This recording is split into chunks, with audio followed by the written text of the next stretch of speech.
Good evening. Welcome to the Asheville City Council meeting. I have some reminders here that Maggie makes sure I will remind you of. They are the following. Please mute your cell phones. If you need a parking sticker to get out of the Civic Center without having to pay, you can get one at the desk you walked in at the front there. And if you want to speak on an item on the agenda, you need to sign up at the desk, also where you get parking stickers. It's a multi-purpose desk there. So we will begin this evening with the Pledge of Allegiance.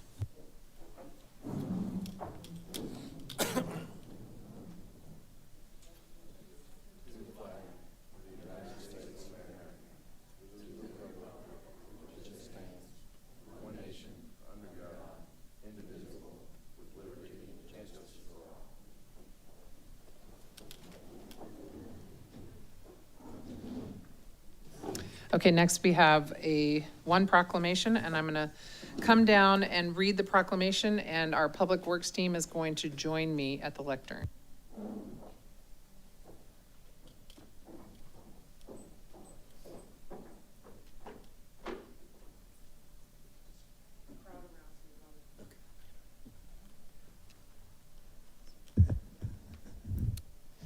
Oh.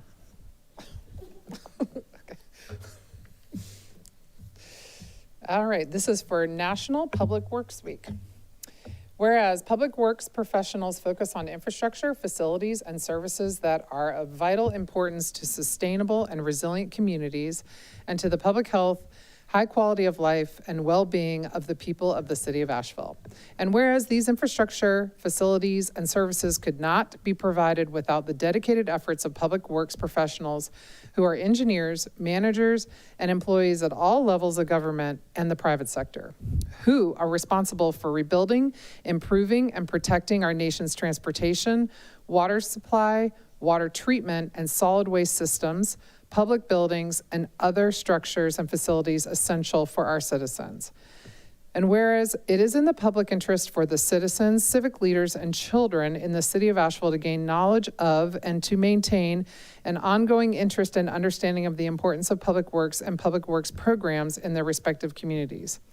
And whereas the theme for this year's celebration is Ready and Resilient, and the year 2022 marks the 62nd annual National Public Works Week, sponsored by the American Public Works Association and Canadian Public Works Association. Now, therefore, I, Esther Manheimer, Mayor of the City of Asheville, do hereby proclaim the week of May 5th through 21st, 2022 as National Public Works Week in the City of Asheville, and urge all citizens to join with representatives of the American Public Works Association and Canadian Public Works Association and government agencies in activities, events, and ceremonies designed to pay tribute to our public works professionals, engineers, managers, and employees, and to recognize the substantial contributions they make to protecting our national health, safety, and quality of life.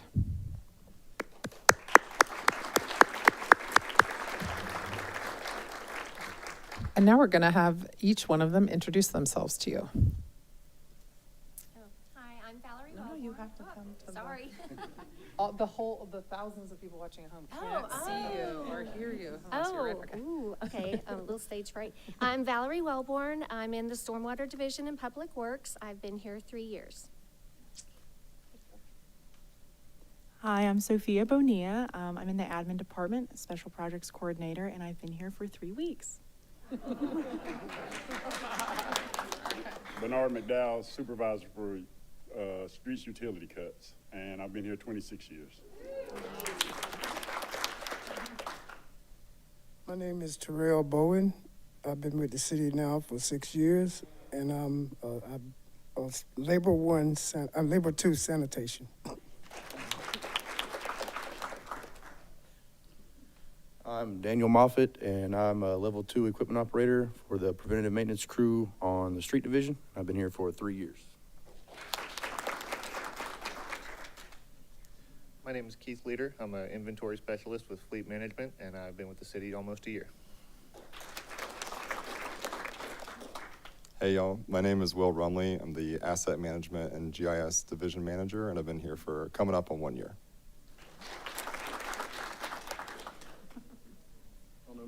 Greg Schuler, Public Works Director, 14 years, and happy to share the stage with some of our best and brightest tonight. Thank you. Thank you, Mayor.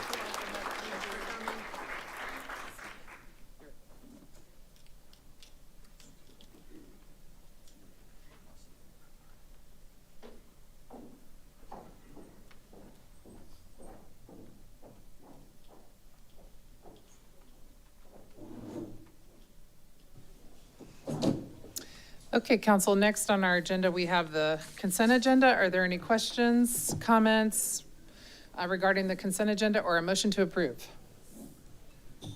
This is Sage, I'll move. This is Gwen, I'll second.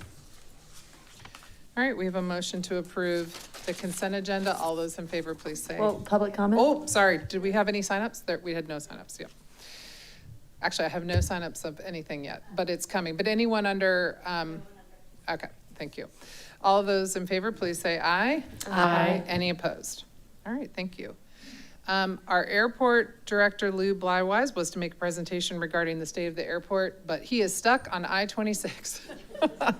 So his report is made to you virtually by attachment to the agenda online. And good luck, Lou, getting back home. All right. Next we have the manager's report, an update on homelessness initiatives. And I'm going to kick it over to the city manager. Thank you, Mayor, and good evening, Mayor and Council. I greatly appreciate the opportunity to provide an update on two very important topics. This report may be a little bit longer than usual. The first will be an update on homelessness initiatives, and if you could advance the slide, that'd be great. Which will include the results of the 2022 point-in-time count results, and that will be presented by our own Emily Ball. And next, we will be providing an update from one of our partner organizations, Homerebound, on concerning their facility, the AHOPE facility. The newly hired executive director of AHOPE, Marcus Laws, will be providing this update. And then I hope that our own Captain Mike Lamb will then present data showing progress being made in and around the AHOPE facility related to calls for services and reduction in crime. And then I will then finish up with a update on homeless initiatives related to food sharing. And that effort is being spearheaded by our Equity and Inclusion Department. And then lastly, our second topic will be to highlight some of the city's efforts in coordination with Asheville Greenworks on some community cleanups that occurred throughout the month of April. And now I will turn it over to Emily Ball. Good evening. I'm Emily Ball in Community and Economic Development. I'm afraid I'm responsible for how long this presentation is going to be, so please bear with me. I'm here tonight to talk to you about the point-in-time count results. As you know, the point-in-time count is an annual event that we conduct to identify how many people are homeless in our community. And so what I'm going to go through tonight is a real deep dive on that data about who our homeless population is as identified in the 2022 point-in-time count. Key takeaways. Bottom line up front is that homelessness has increased since 2021 by 21%, and we'll get into that further in a bit.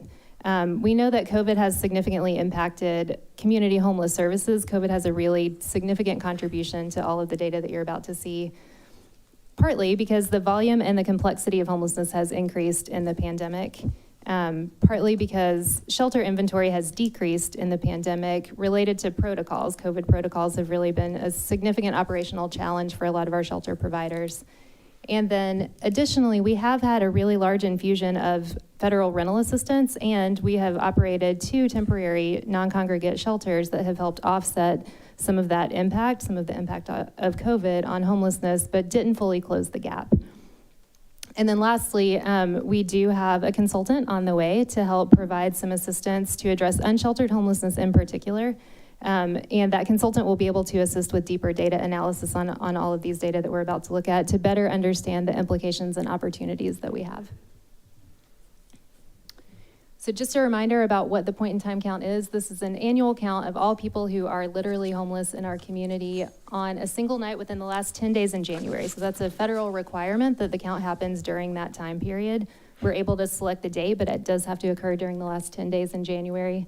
And we're specifically counting people who meet HUD's definition, the federal definition of literal homelessness. So those are folks who are in emergency shelter, transitional housing, or are unsheltered. So it does not include people who are doubled up. This is a federal requirement for all continua of care across the country to complete and to report to HUD. And it informs federal resources to address homelessness at the local level. So this is how we tell HUD what our need is so that that can inform the resources that come to our community. The count certainly has limitations, but it is conducted similarly year after year, and it's our only comprehensive data set on homelessness in the community. I would say the shelter count should be very accurate. That's a static population, that's pretty clear. The unsheltered count is much more difficult, and certainly likely that we are undercounting people who are unsheltered. It's just not realistic that we or any community across the country can connect with every single person who's unsheltered on that night. The process for us this year is that we conducted our count the evening of January 25th. That's a slight methodology change for us. So typically we count on the last Wednesday in January. We bumped that back one day this year to Tuesday so that we could connect with people at Haywood Street's welcome table on Wednesday to ask where they slept the night before. We know that a lot of unsheltered folks go to Haywood Street for that lunch and wanted to be sure that we included them in our count, which we've not done in the past. We had 48 volunteers from the community, so really great community participation. I feel really confident in our methodology. Again, recognizing the limitations of this, I do think we had good participation across the community to get the best data possible. Most of those volunteers were folks who work in homeless services, and then we also had 7 city staff from multiple departments. The data in the point in time count are collected through the Homeless Management Information System, HMIS, so that's our community-wide database that service providers use to enter their client-level data. So for all of our service providers who participate in HMIS, we were able to pull their data directly from that system. For service providers who don't participate in HMIS, we were able to have them use paper survey forms. We also use paper survey forms for the street count, and then city staff enter all of that data into HMIS, verify the data, do quality checks, and then deduplicate that, run multiple reports to be sure that we're not counting someone in multiple locations on the same night. The survey questions include demographics, history of homelessness, and household composition and characteristics. And then this year, a change we made is that we added some supplemental questions specifically to the count, the paper forms for unsheltered folks to try to get a better understanding of that subpopulation of our homeless population. And then I also wanted to highlight that participation in the point in time count is voluntary, so people are certainly free to decline participation or to decline to answer a particular question if they want to do that. The results from this year's point in time count include data from these organizations. So our shelter providers that are included here are the Rescue Mission, Salvation Army, Helpmate, Trinity Place, Haywood Street Respite, the Ramada, Homerebound's veteran non-congregate shelter. So Homerebound has been using federal VA funding to provide non-congregate shelter to veterans during the pandemic, as well as our 3 Code Purple sites, which are Salvation Army, ABCCM's Costello House, and Trinity United Methodist. And then the transitional housing sites included are through ABCCM, so that's Transformation Village and the Veterans Restoration Quarters, ELIDA's ESTA program, which is for transition age youth, and Swannanoa Valley Christian Ministry. And then lastly, the unsheltered count included data from A-Hope and Haywood Street's welcome table. So both of those were day after counts to ask where folks slept the night before. Also includes data from the school system liaison. So every school system in the country is mandated to have a staff liaison to connect with homeless kids and their families. APD participated in the unsheltered count, and then we also had the 16 street count teams of those 48 volunteers. Lastly, the report was submitted to HUD April 26th. The submission deadline was May 6th, so just a few days ago, and I included that to say that we don't yet have comparative data from other communities because we've all just now submitted our data to HUD, so it will be some time before HUD publishes that data to the public. basic overview of our homeless population is, again, that we had a 21% increase in the number of people who are homeless. The shelter population did decline slightly, but the significant increase was in the number of people who were unsheltered. So that number doubled this year compared to last year. We had 232 people who were counted as unsheltered for a total point-in-time count of 637 people experiencing homelessness on the night of January 25th.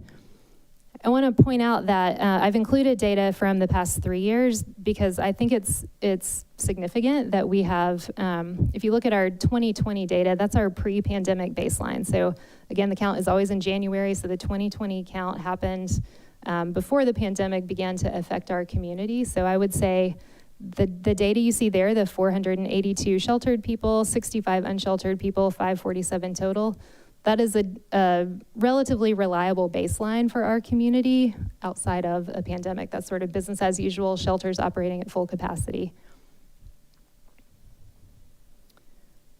So we collected, again, a lot of data on the population, a lot of characteristics on the population. First is household composition. By far, the majority of folks who are homeless in our community are single individuals. So we do certainly have some families. This year we identified 47 people in families, and we had 3 children who were unaccompanied, but vast majority of folks are single individual adults. The smaller graph that you see there is that same data from the 2021 count, so relatively similar in that, again, single individuals are the majority of our population. Demographic characteristics, this year we counted 4 folks who are transgender, 191 females, and 442 males. So I would say that is also in line with our typical population from years past. It's really testing my vision. I got to get a little closer. Race, we, again, as in years past, the majority of people who are homeless in our community are white. So 470 people were white, 124 Black or African American, 3 Asian, 16 American Indian or Alaska Native, and then 24 multiple races. Also wanted to put that into a bit of context in our community. So, you know, we have known that people of color are disproportionately represented in our homeless population and in the homeless population across the country. The data here are a picture of the 2022 point-in-time count on the left, and then the general population in Buncombe County on the right. So significant difference, particularly for people who are Black or African American and for people who are American Indian or Alaska Native. Ethnicity, we continue to have a majority of our homeless population are folks who are not Hispanic, not Latino. We did have 5% of folks who were Hispanic or Latino. And then additional characteristics of folks who are homeless. So keep in mind that the table that you see there does not total to 637 people, but these are descriptors. People can fall into multiple categories on this table. So we identified this year 211 people who are chronically homeless. That's by the federal definition of chronic homelessness, meaning they've been literally homeless for 12 months and they have a disability. So folks who have the most complex needs, who have the most time on the streets, 211 of our 637 met those criteria this year. Can I ask you a quick question? I'm sorry to interrupt. It was the internet. For the segment that says adult with mental illness or adults with substance use disorders, have you broken those down by race? I have a reason for asking that, but I'm just wondering. No, the way that what you see here is the way that we report to HUD. These are the particular data points that we submit to HUD. And it's not broken down demographically. We certainly could do that. So I'll tell you why I'm asking, and I won't belabor too long. I was in a meeting with some folks from Housing Authority, and we were discussing something kind of different, but someone made a statement that struck me. The person said that in order to experience homelessness as a Black person, all one has to be is poor. But typically was the word that was used. For a person who is white to experience homelessness, they are poor and or have mental illness or substance abuse disorders. And so that made me wonder about you know, how the voucher follows once one has been labeled as having a disability. It makes me wonder if that model itself is on its face discriminatory.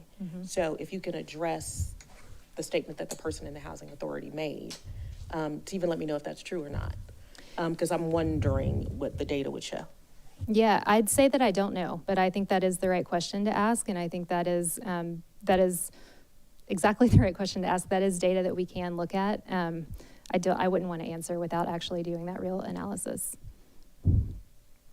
Emily, I think that it's taken a lot of practice looking at this kind of a slide because it's very confusing. But a note at the top, you say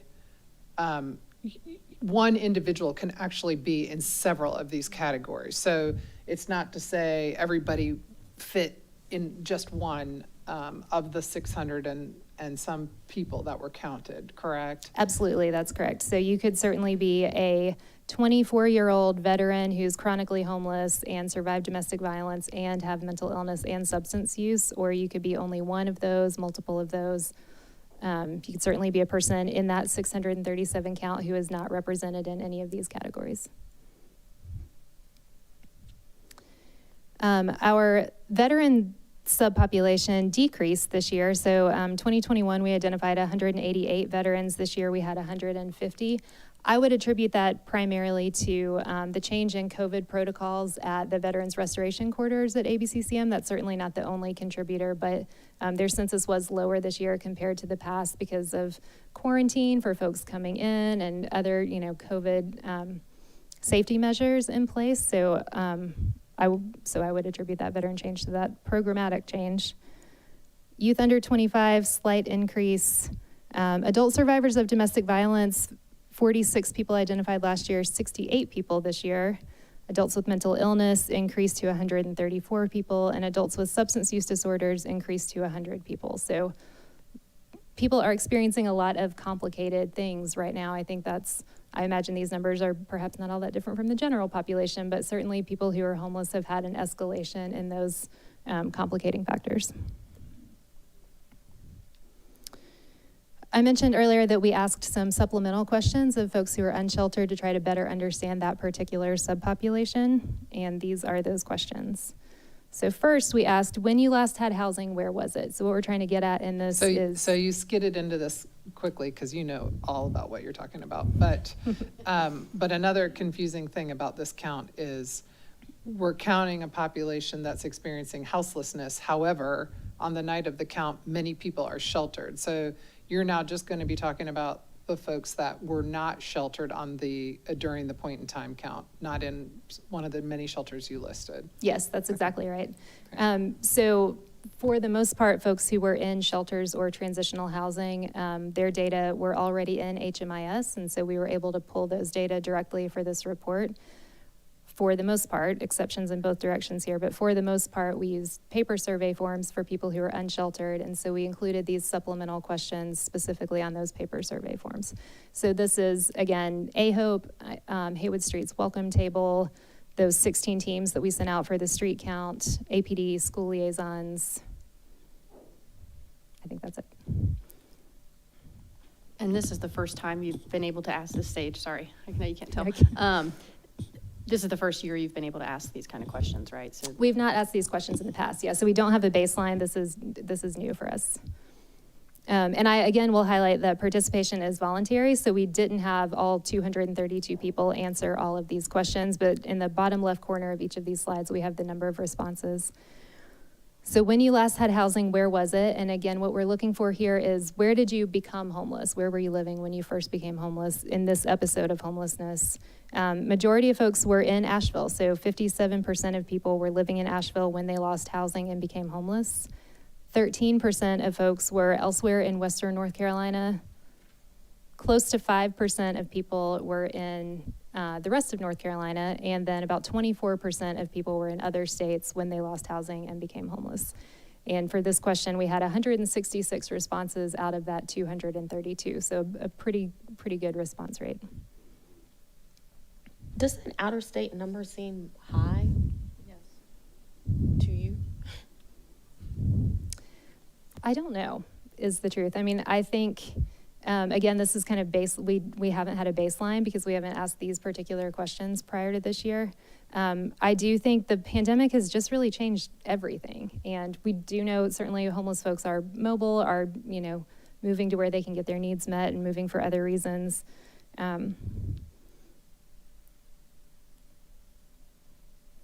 mean, these questions are outside of what the federal government requires in the That's point in right. time account. So it's not like other cities necessarily ask this question either, right? We don't really know how we would compare.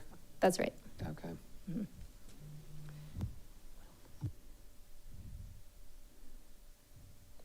I would posit that we might have 24% of the general population in Buncombe County who is here from another state, but who Or knows? more.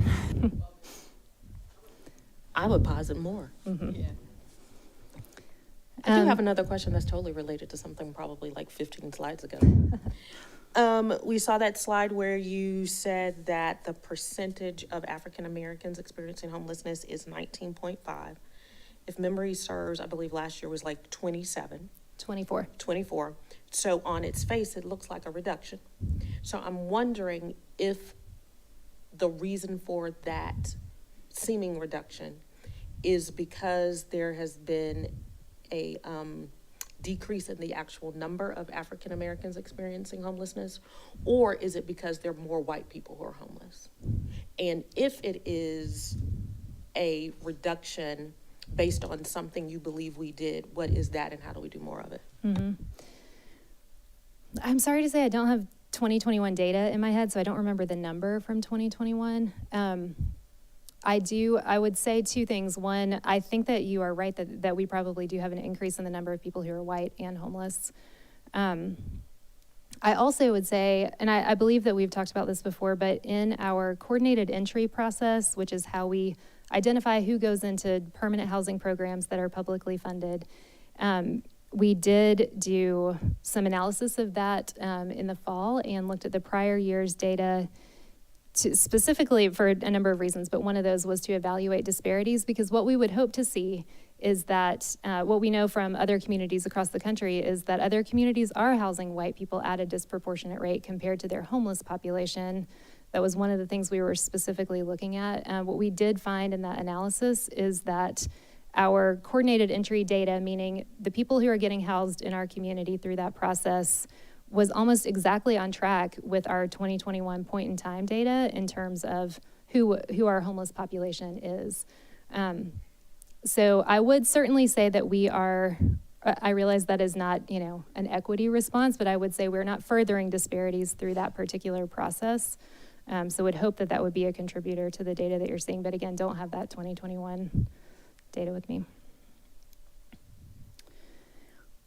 Second question we asked on the supplemental question set is, what brought you to Asheville? And you'll see in the bottom corner here that we only had 57 responses. So this is not super strong data set for us, but we had a number of people whose vehicle broke down here. They weren't able to move on. We had the majority in this small set of people are folks who were here because they had friends here or family here. I imagine a lot of that is people who had come because they thought they had a connection and thought they had a place to stay, and then that didn't pan out. 14% of people are here seeking resources. 10% of people are here seeking employment. 7% of people responded that they were here related to healthcare, meaning I would assume that means the VA certainly is a contributor to that, as well as Mission and other healthcare. 14% of people like Asheville, and 7% other. Emily, may I interrupt you for a question real quick?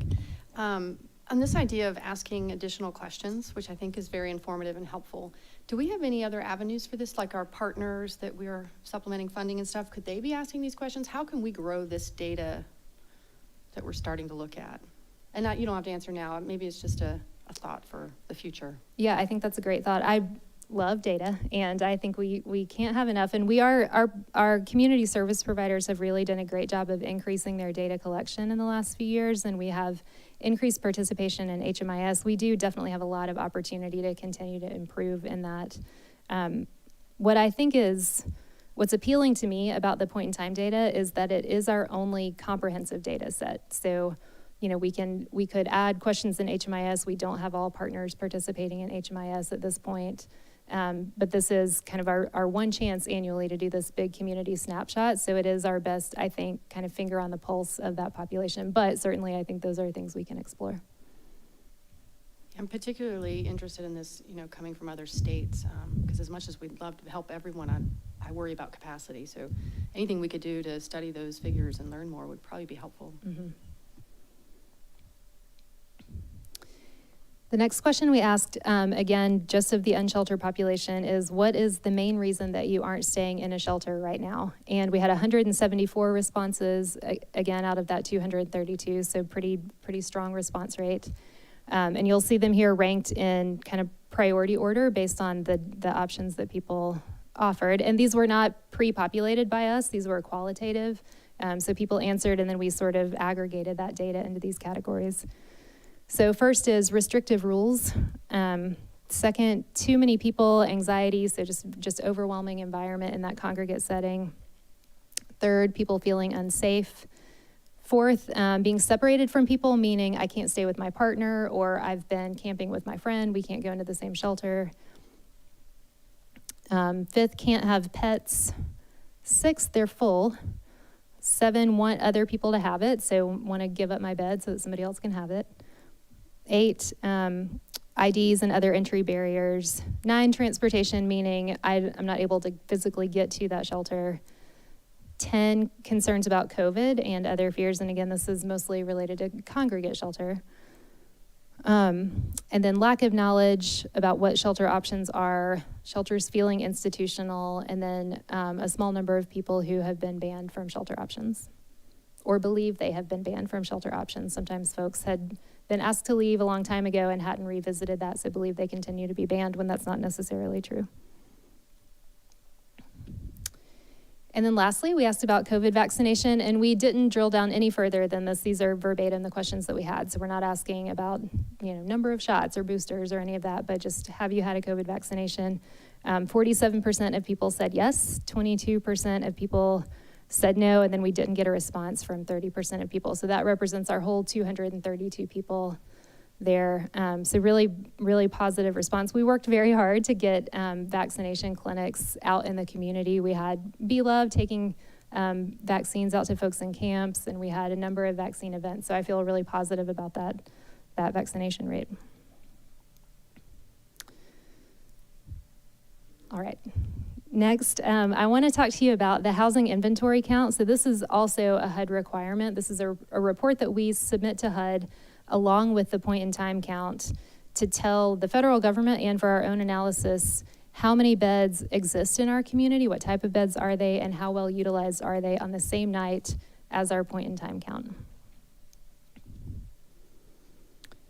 Again, as I said in the beginning, COVID has had a really significant impact on the inventory in our community, and our shelter capacity has decreased substantially since 2020, that pre-pandemic baseline. Over the last couple of years, some programs have closed entirely, some programs have decreased beds to allow for distancing in their same limited space. COVID screening protocols have slowed inflow, so we've had several shelters that have had kind of a quarantine process when people are first coming in. That takes up some real estate to make that happen.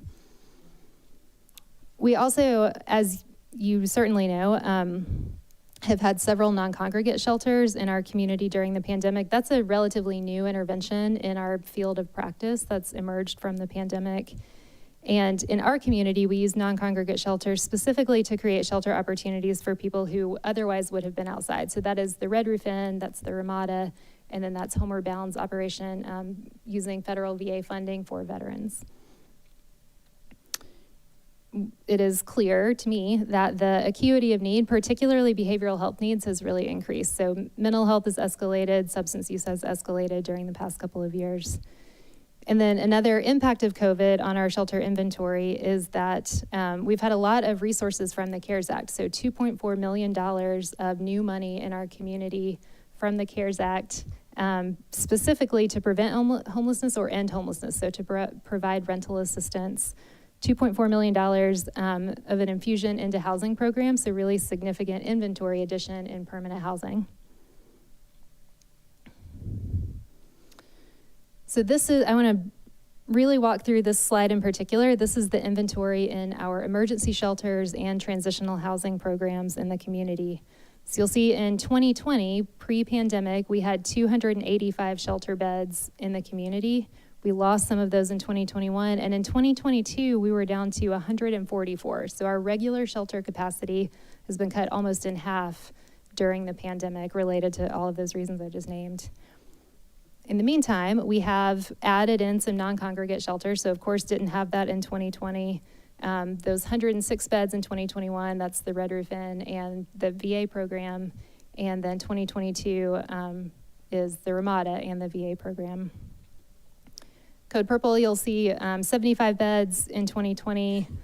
We had a dip in our, when we were responding to that crisis in 2021, had the rescue mission operating those 50 beds. And then in 2022, we've had 78 beds, and that's across Salvation Army, Trinity, United Methodist, and ABCCM's Costello House. And then transitional housing has stayed relatively flat during the pandemic. The composition of that has changed a bit, but the total number of beds has stayed relatively flat. So overall, pre-pandemic, we had 624 beds in our community. This year, we had 580 beds.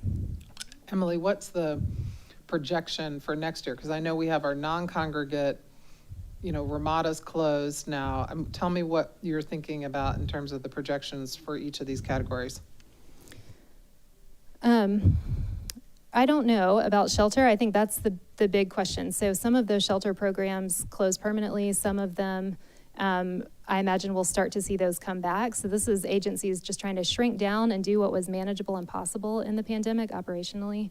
So cutting some of their smaller programs that had smaller beds. And that was true across the community. And then some of that is not necessarily closing a program, but just literally decreasing the number of beds. The rescue mission is a great example of this. They had 115 beds previously. This year they had 70 beds. That's a really significant change. They are working on adding some of those beds back in. So I honestly think from now until January, when we do the count again, a lot will change. And I don't exactly know how to predict that. I think we will see some of those shelter beds come back online. I don't know how to predict how many. I've seen some are due to staffing shortages as well, which may come back online. Simply. Absolutely. Non-congregate shelter, I would anticipate that we would not have any non-congregate beds operational this time next year. In Code Purple, there are already groups meeting to do some Code Purple planning for next year. So I would expect that we will aim for at least something comparable to those 78 beds. We really based our plan for this year on data from last year and how well utilized those 50 beds were and how often they had to turn people away. We will do the same thing. We'll look at our data from this winter to project our need for next year. But I would guess that Code Purple would be relatively similar. So if I can help, or maybe you can help me to draw a line here. You're saying we're projecting to have no non-congregate beds? Yes, so the 71 that you see there is 66 at Ramada, which has now closed, and then 5 through Homerebound's VA-funded program for veterans. And I don't know, there are a number of Homerebound folks in the room, so they may want to add to that, but that program has fluctuated a bit just based on COVID fluctuations, but been a VA-funded part of their program. So we don't know what's going to happen with staffing, and we're not prepared to have non-congregate shelter, and yet slide 19 states a lot of reasons why people aren't staying in shelters. So that's the line I'm hoping we can get ahead of for next season's cold weather. Yeah, I'll say all of these slides that you're seeing, there is an enormous amount of information for us to mine and continue to analyze. I am excited about this opportunity to work with a consultant on that front in particular to really help us understand what all of this means and what we can do with it as we go forward. Thank you. Bed utilization. So backing up real quickly, night of the point in time count this year, we had, I think I said 580, but it's 560 beds available in our community. Not all of those beds were filled, however. So on the night of the point in time count this year, we had 155 empty beds the night of January 25th from that inventory that we just talked through. So in our shelter programs, we had a total of 55 open beds, 31 open beds for Code Purple, and then 69 open beds in transitional housing. And this, again, is where I expect that our consultant will be really valuable in helping us understand that. You know, what does it mean that we had 232 people outside and 155 beds that are open? Right. So certainly a lot of opportunity for us to really dig into that. And so, yeah, I was about to make that point. So 155 open beds. I thought the number was 166 that didn't land in shelter on the point in time count day, right? 232 is our unsheltered 166 were the ones that took the survey. Okay. Mm-hmm. So we had a bed deficit. Like we don't have enough capacity for all the people experiencing homelessness as of this point in time count, correct? That's right. We did not have 232 open beds. We had 155.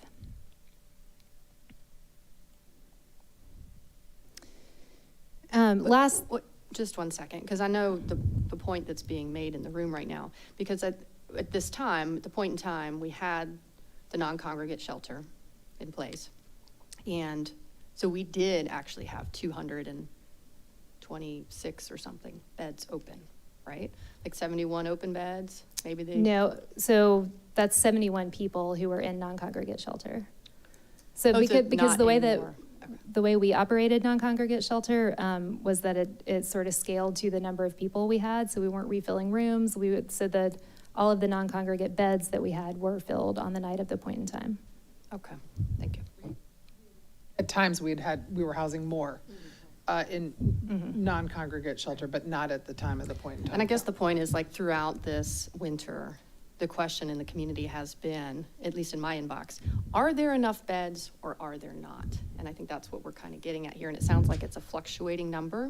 And for most of the winter, there were enough beds. And as we move towards the Ramada and phasing people out into housing, that number changed. But we did, for the most part, throughout the winter, have beds. Now, that points to the other slide of why people may not want those beds, but they were there. That's right. I think it's both. I think we certainly have, inventory opportunities to explore, but we also have opportunities to explore why we have inventory that's not being utilized.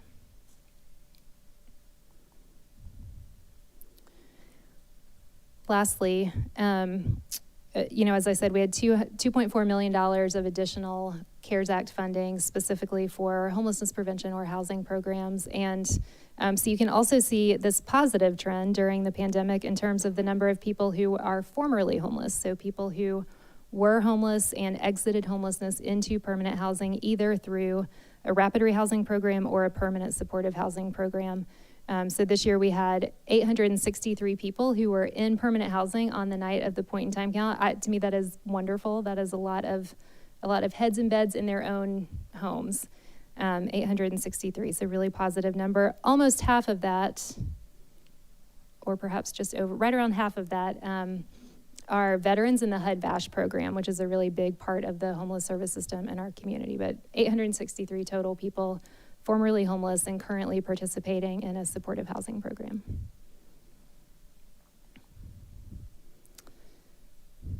So key takeaways, again, are that homelessness has increased overall by 21%. That's including both sheltered and unsheltered folks. That COVID has really significantly impacted a number of things across our community in terms of homeless services. So, the folks who are experiencing homelessness right now are experiencing greater complexity in behavioral health need in particular. Our shelter inventory has decreased related to COVID. Although we have had these additional dollars for rental assistance and additional non-congregate beds, those things have helped offset the impact of COVID on homelessness substantially, but didn't fully close the gap. And we are looking forward to working with the consultant to really take a deep dive into that data, do a significant data analysis to better understand the implications of all of this and what our opportunities are going forward. So, our goal certainly is to end homelessness and to continue to shrink that number as much as possible. Emily, can I ask a question? And I appreciate this report. On the slide before, on the 695 permanent supportive housing units, who's supplying that permanent supportive housing? That is a big combination. So again, around, I think the HUD-VASH number this year was 382. Okay, so 382 of those 695 are veterans in the HUD-VASH program. Those folks are largely out in the community with private landlords and scattered site housing, but are enrolled in that program. That number would also include, for example, Homeward-Bound's permanent supportive housing program has a component that is specifically focused on people with the housing authority, and so that would include some of those folks if they are in that program. But in general, these are folks who are just kind of spread out throughout the community in market housing with private landlords. And describe the difference between that and transitional housing, which if you're in transitional housing, you would be included in the point in time count. Yes, if you are in permanent housing, so rapid rehousing or permanent supportive housing, it means that this is your home. You are not in a program bed, but this is your home. This is your apartment. You have signed a legal lease, and you are able to stay there as long as you continue to comply with the terms of the lease, just like you or I would be able to stay in that apartment, versus a time-limited, site-based program where you're working towards graduating from that program into permanent housing. That latter is the transitional housing you're talking about. Mm-hmm. So folks get counted because that is not a permanent housing solution for that person. That's right. Okay. Ideally, it is a transition to a permanent housing solution. Emily, do you think as you and these consultants move forward, you could look at doing more local point-in-time counts, regardless of whether or not HUD needs it or not, just our own? Because I'm curious what would happen in the warmer months. I'm curious what the data looks like across the year, and I know it's a huge lift and 40-something volunteers, but would you please consider that as you move forward and meet with the consultants, of whether or not that would help? Absolutely. I think that's a good idea for our community in general, regardless of the consultant. I will say it takes significant staff capacity, but yes, I do think that's a good idea. I also, my own goal has really been to increase our HMIS participation from agencies in the community, because best case scenario, which is not where we are today, best case scenario is that all of our agencies are participating in HMIS in real time, and we could run a point in time count for any day of the year because we just have that data at our fingertips. So that's the goal. So in the perhaps meantime, we can get our partners that are seeking funding to participate in HMIS. Mm-hmm.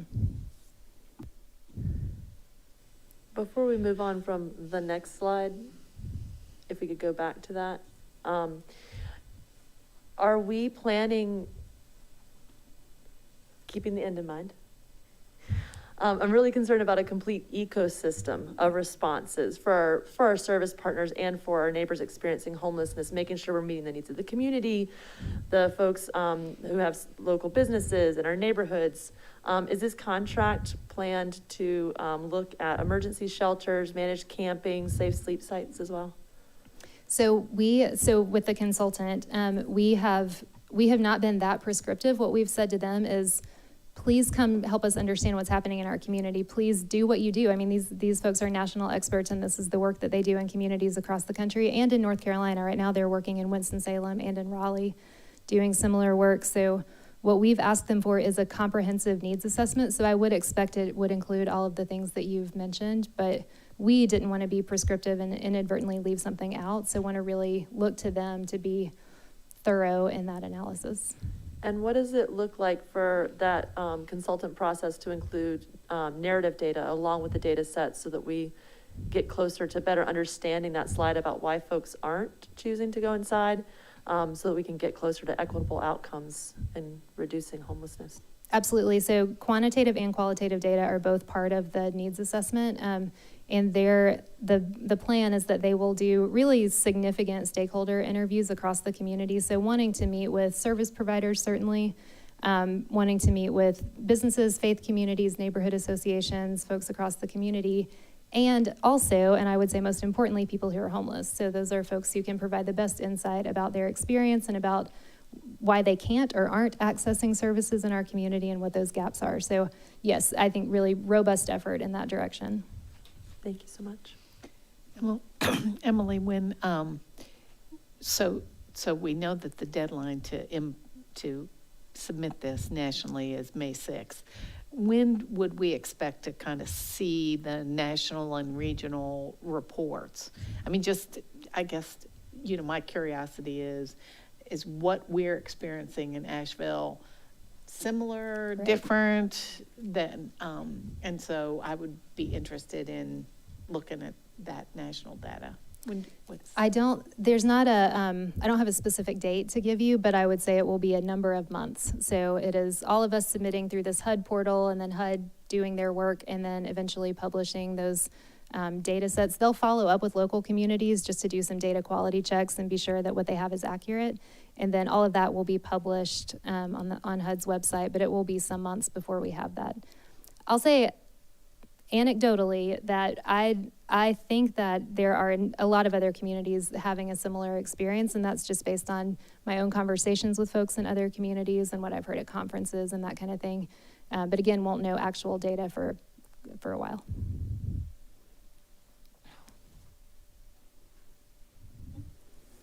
All right, happy to tell you that is it for me. Thank you so much for sticking with me through that. I am going to ask Marcus Laws to come up and join me. So Homerebound is here tonight to give an update. Marcus is the new Homeless Services Director at Homerebound, and I'll let him introduce himself, and then he has some slides to share with you. Thank you so much.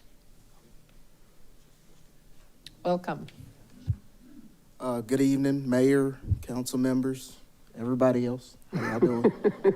My name is Marcus Laws. I currently operate as the Homeless Services Director for Homerebound.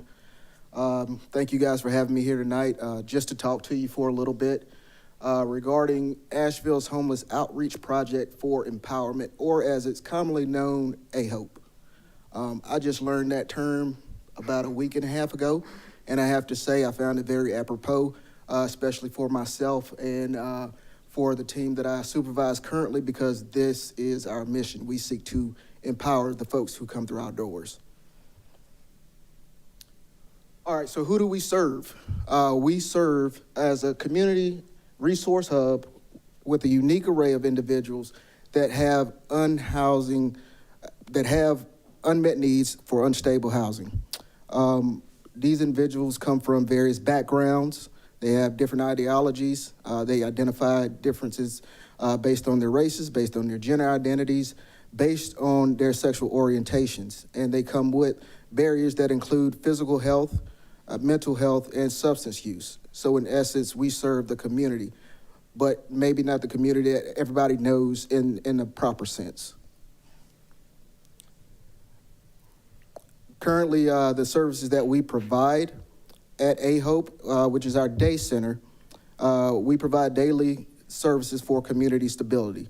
This includes meals, it includes showers, it includes clothing, it includes us taking time on a daily basis to engage with these folks and give them the opportunity to feel heard and to feel important and to feel part of a community.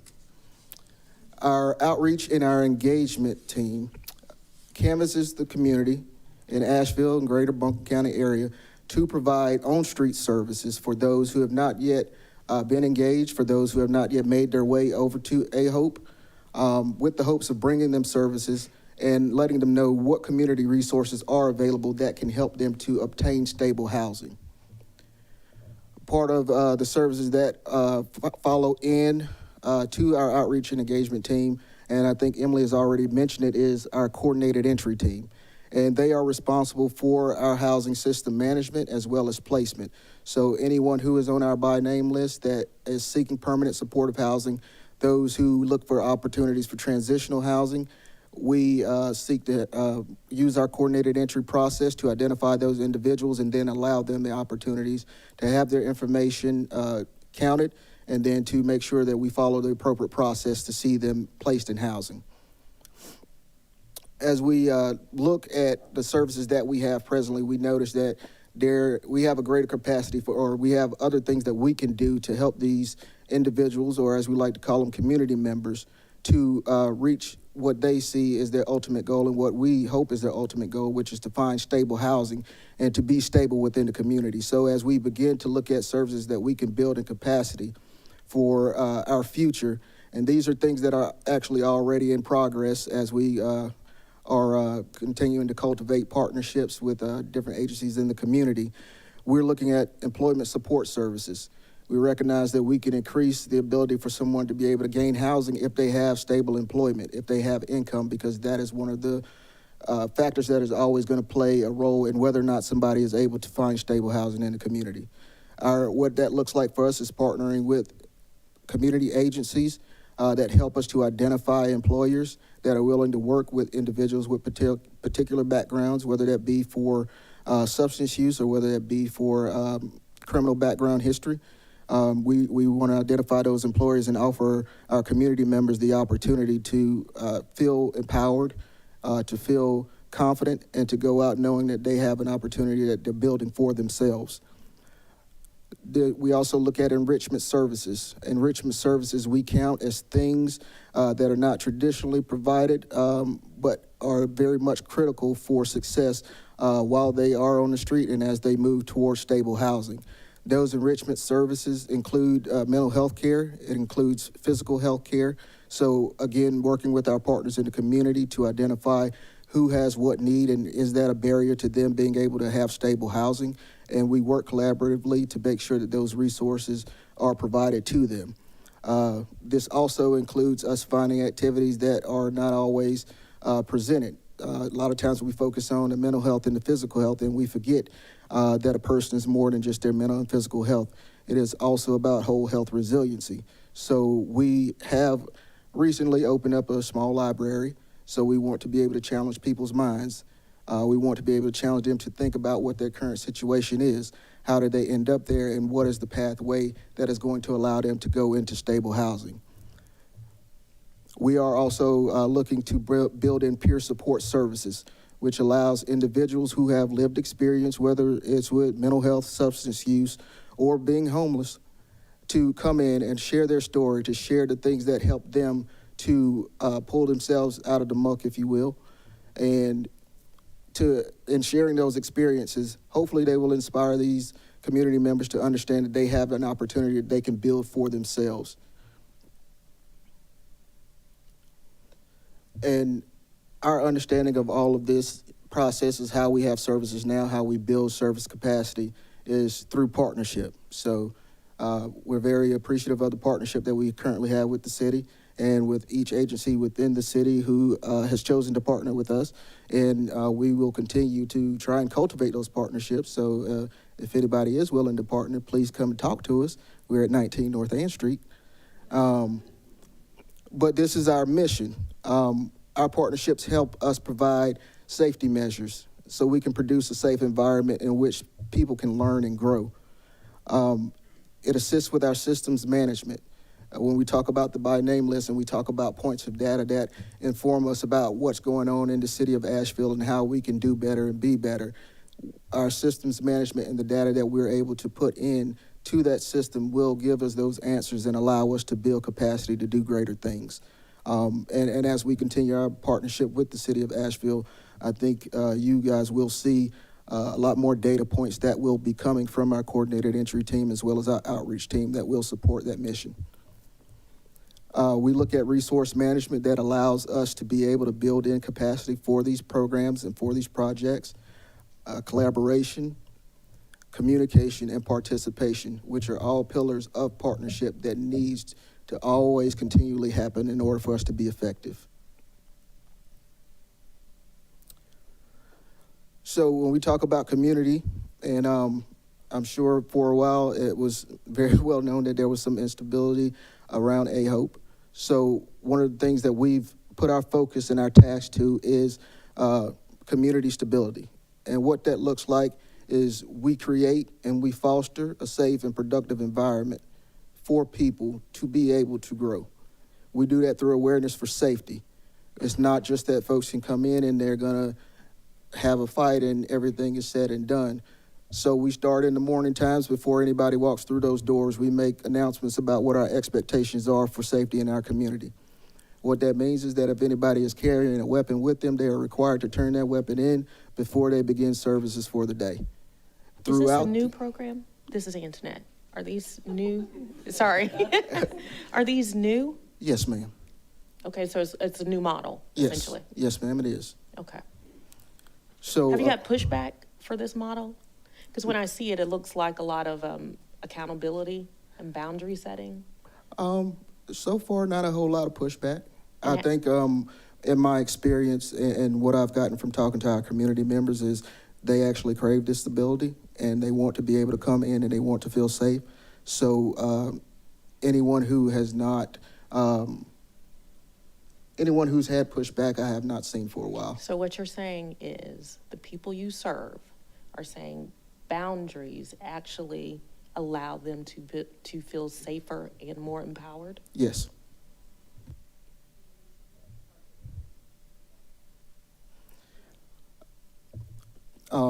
So in continuing the measures for safety awareness, we are continually looking and engaging with folks while they are there to find out how is your day going.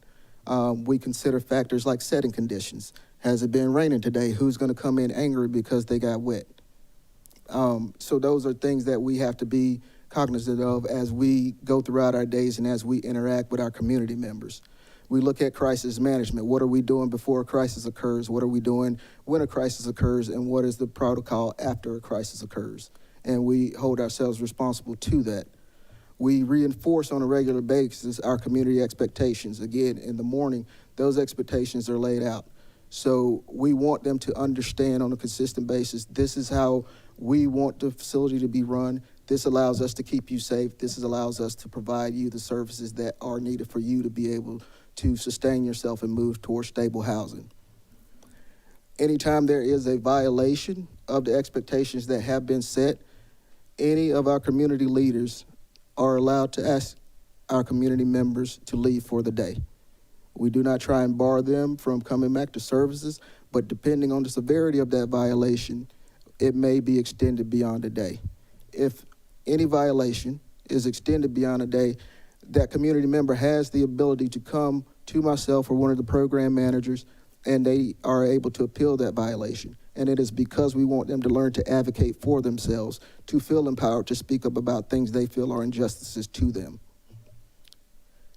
When they come to us and they have their appeal, a lot of times that may involve, when they come back to the community, making restitution, whether that be to help us keep the area around A-Hope and our neighboring community clean, or if it is to have an apology during our community meeting to apologize to the rest of the community members for the disruption. Because it is about accountability, it is about taking responsibility, and it is about giving individuals an opportunity to be seen and to be heard. We have implemented overnight security services to help with safety during off hours. And we do focus on cleanliness, not just at A-Hope, but we do focus on cleanliness around A-Hope and the neighboring community. So you will see our community leaders who will walk up and down the street during hours and after hours, and they will be picking up trash. And sometimes you might see some community members right alongside of us, because we understand that we are accountable and that we have a responsibility to our neighbors and to the community that surrounds us. Marcus, you used the language that I was familiar with. You said community leaders will decide maybe violations or appeals, what restitution may look like. Mm-hmm. It sounds like restorative practices. Like, what is the system that you kind of operate your community in? It's very much restorative practices.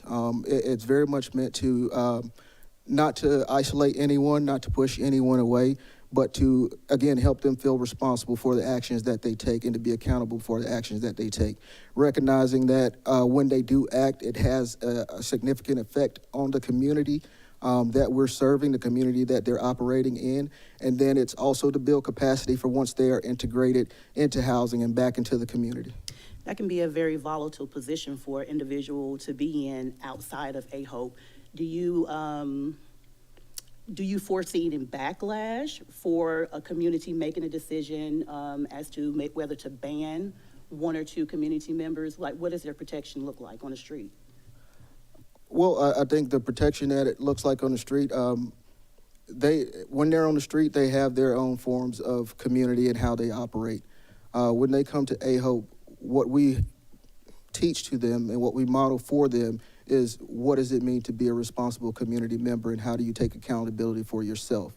If there is a backlash, I think it would be that someone is not taking responsibility for themselves and they are not respecting the community as it is set. Does that help or? That's good. Okay. I want to make sure I got you the correct answer. So you've heard me talk a lot about community because that is the culture that we are seeking to build, and that is the culture that we are building. And how we are doing that is folks who come through our doors, they are not clients. That is an institutionalized term, and I refuse to listen to it and let it be used. They are our community members, and we have a responsibility to them. The folks that work there, they are not staff. They are community leaders, because it is their responsibility, it is my responsibility and our collective responsibility to teach and to model what it is to be a strong community member, what it means to be accountable, and what it means to be responsible to your community. Each Friday, 9 a.m., we hold community meetings that allow our community members to be heard, to have their voice known. So we take time each Friday. We have somewhat of a town hall forum, and we have announcements about what's going on this week. What events do we have coming up? What's going on in the community? What's a new resource that you need to know about? And we also offer them that opportunity to speak up and have their voice heard about what programs are actually beneficial for them and what is actually a help or what is not helping them, things that they would like to see, what activities we can engage them in that help to build them as an individual and a community member. All of this is about accountability.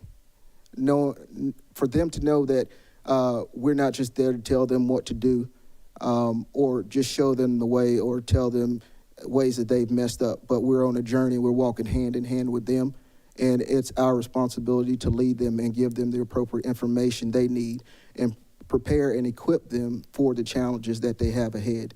So part of those community meetings is that on a monthly basis, we do have partner agencies that come in and talk to our community members specifically about what programs they have available, what resources are available in the community, so that they increase their knowledge base and then they have a better opportunity to know where they're going and what they can be seeking out.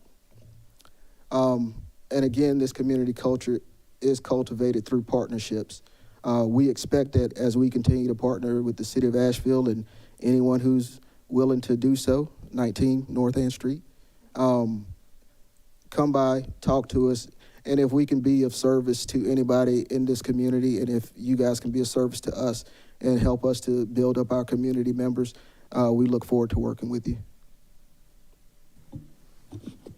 Thank you so much, Marcus. Welcome to the A-Hope team. We're thrilled to have you.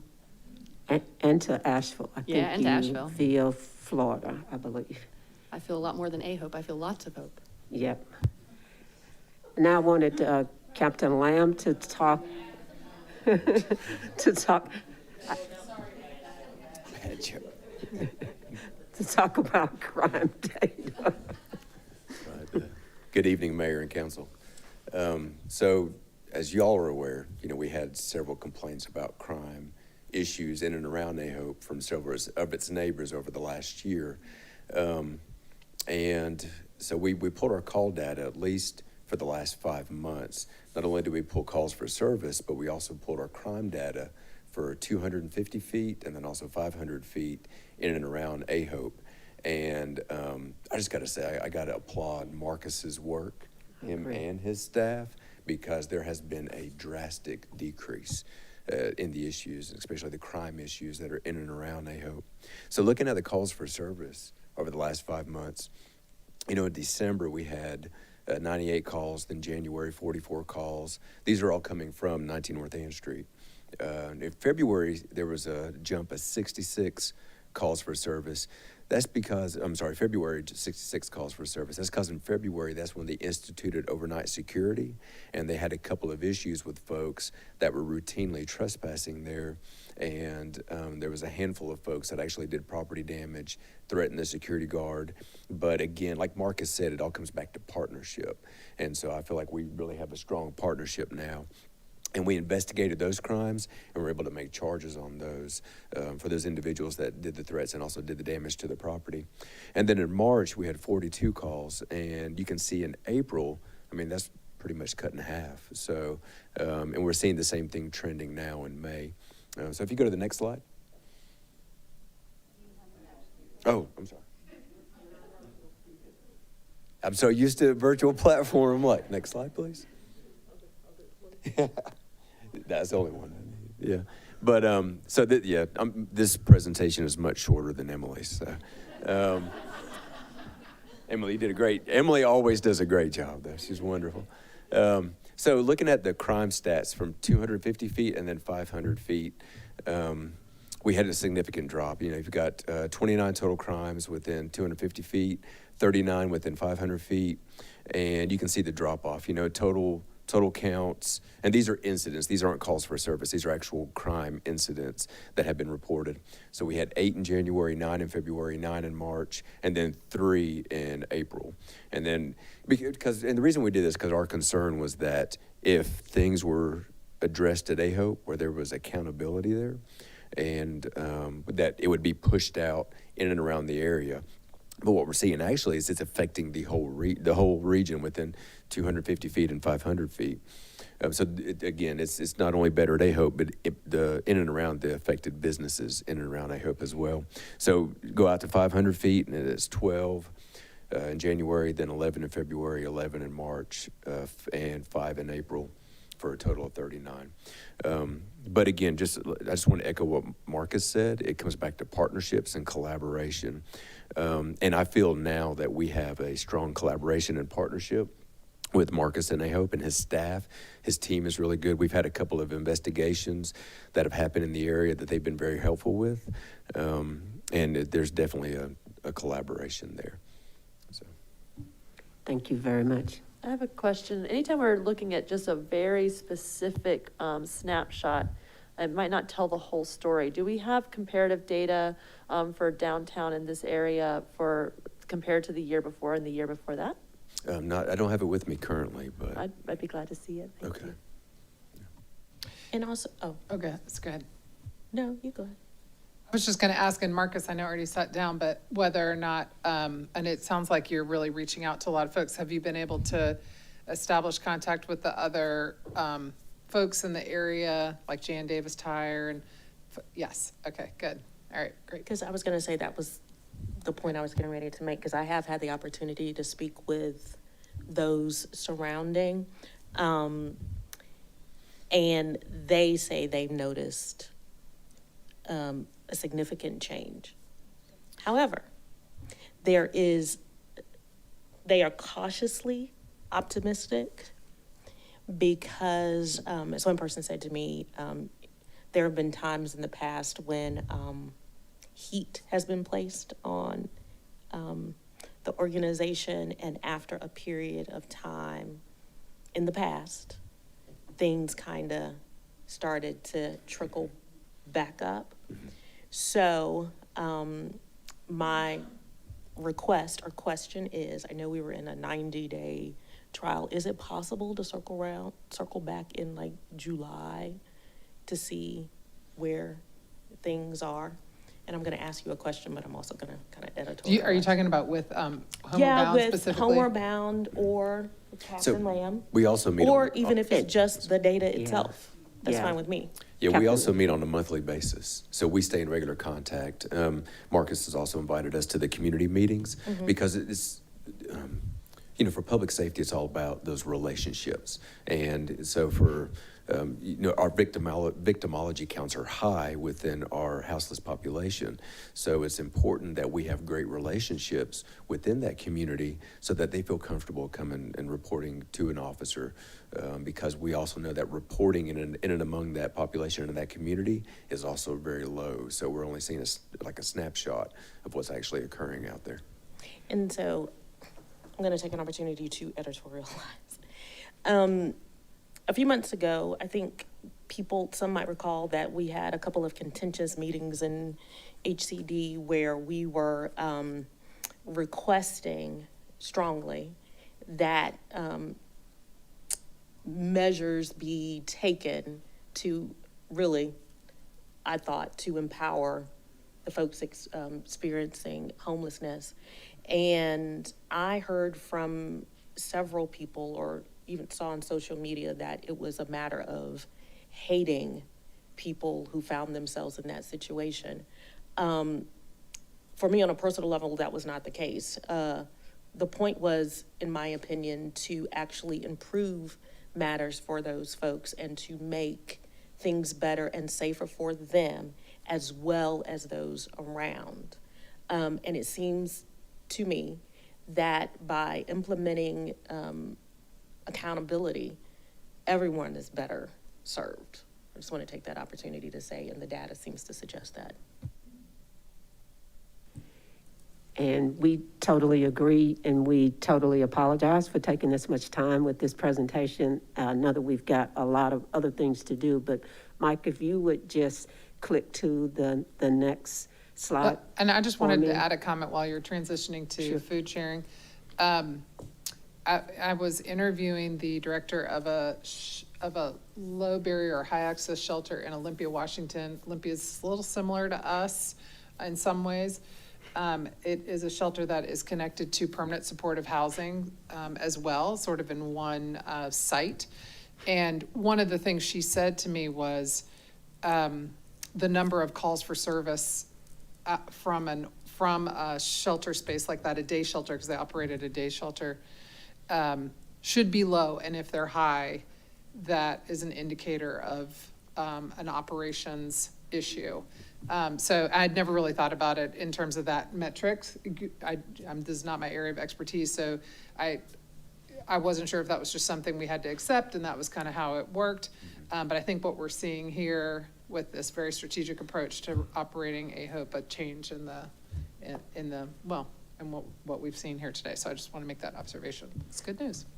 Thank you, Mayor. And that was just really the whole purpose of this presentation, is to demonstrate intentionality, collaboration, partnerships, and some real difficult conversations between us and our partners.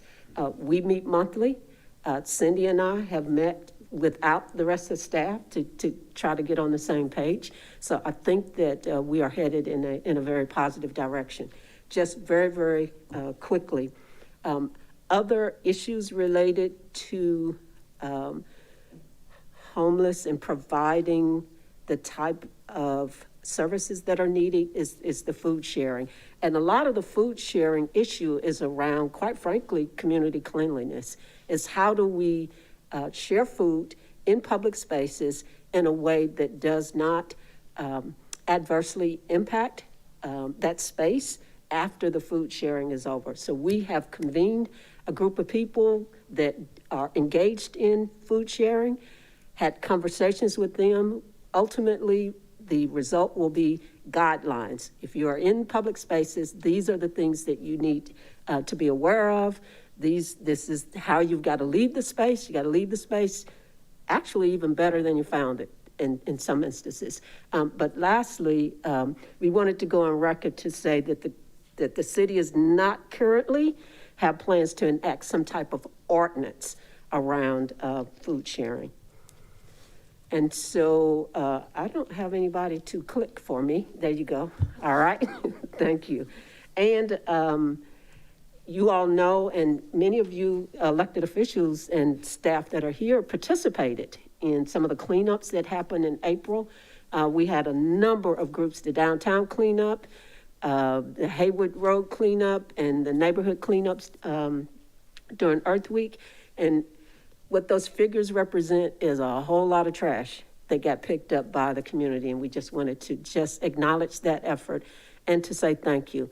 And also to, if you can click again to the last slide, some of our key takeaways, and I will just go to the last bullet. Our whole community benefits by ending homelessness, and our greatest impact comes when we work together.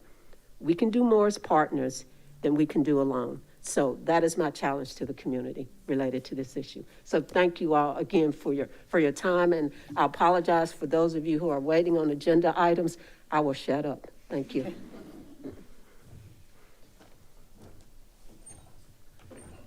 That ends my report. I think you set a record for the longest manager's report. Very good. All right. Maybe Lou would have made it here. Never mind. Okay, we have a few public hearing items. And if there's a sign-up sheet, so this would be, okay. The first one is a public hearing on issuance of the 2022 Interim Limited Obligation Bonds, the Lobs. Tony, yes, it's you.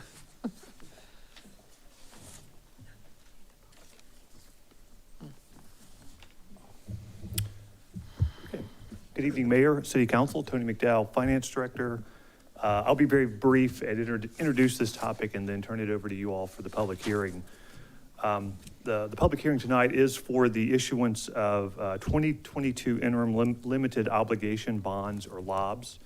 The city's been utilizing Lobs since we expanded our capital improvement program back in 2013-14. And this issuance in particular is one of our short-term Lobs. So it's a 2-year bank loan that will precede the issuance of the long-term debt once the projects that it's financing are complete. The short-term draw program provides cash to the city to reimburse us for capital expenses prior to the issuance of this fixed long-term debt. As a part of this process, you all approved at your April 26th meeting the initial resolution for this debt. We'll be back on May 24th for approval of the final resolution. And tonight is the public hearing as required by the local government commission, the LGC. So with that, unless council has any questions, I'll turn it back over to you all for the public hearing. Okay, any questions? Okay, I'm going to open the public hearing, and I'm going to close the public hearing because we had no one sign up to speak on this. Do I have a motion? You don't need a motion. Sorry. Sorry, this was just the public hearing. Okay, thank you, you said that. All right, item B, a public hearing to consider a conditional zoning of 21 and 99999 Governor's View Road from River District to residential expansion / conditional zone. And Will Palmquist is going to present this one. He's still here. It's a good sign. Good evening, Mayor, members of council. This is a conditional zoning request for a project called Redwood Commons, which is a 70-unit affordable housing senior living development. Here are the. We need to work on our microphone for taller people. Like, You just have to let it. This will work. Here are maps showing the existing and proposed zoning of the site. Existing today is the River District, and due to the size of the proposed project, a conditional zoning to residential expansion conditional zone is required. Here's an aerial imagery of the site highlighted in red. It's about a 2 3/4 acre site consisting of 2 parcels. Currently, those 2 buildings have been demolished. You can see the Aldi grocery store to the southeast, car wash to the northwest, Swannanoa River and Bleachery Boulevard to the south, and residential single-family homes to the north. The Living Asheville Comprehensive Plan designates this property as urban corridor, shown in that salmon color. Urban corridor is kind of envisioned as existing kind of suburban commercial type development that over time can transform to be something with a little more intensity and mix of uses than currently exists. So staff finds that no change in the future land use designation would be required. And here is the proposed site plan. So you can see that the property kind of straddles Governor's View Road to the north and Swannanoa River Road to the south. The parking lot and driveways off of Governor's View on the north half of the site, and then the building is on the southern half of the site. It's a 4-story building with 70 affordable senior living housing units. The parking lot consists of 73 parking spaces. There are new sidewalks proposed, 5 feet wide with a 10-foot wide planting strip along Swannanoa River Road to the south and Governor's View Road to the north. Also 5-foot internal sidewalks, 10-foot wide in front of the building itself at the entrance, which is on the north side facing the parking lot. Other improvements to the site include the relocation to the west along Swannanoa River Road. There is this floodway highlighted in the blue color. The sidewalk is proposed to be constructed through that.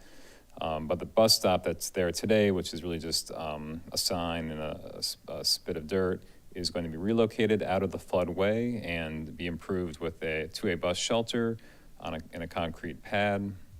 Other things on site include amenities such as a gazebo, community garden, picnic area, and you can see the sidewalks that also connect kind of down through the site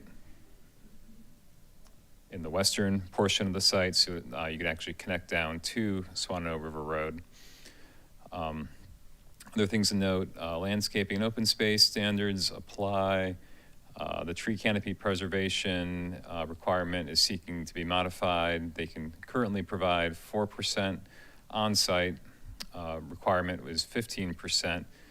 They are basically clearing the entire site due to the grading that's required, due to the topographical challenges of the site, and therefore can only provide 4% tree canopy preservation on site, and are requesting kind of a waiver to the fee in lieu, since and then reducing it to the 4% required.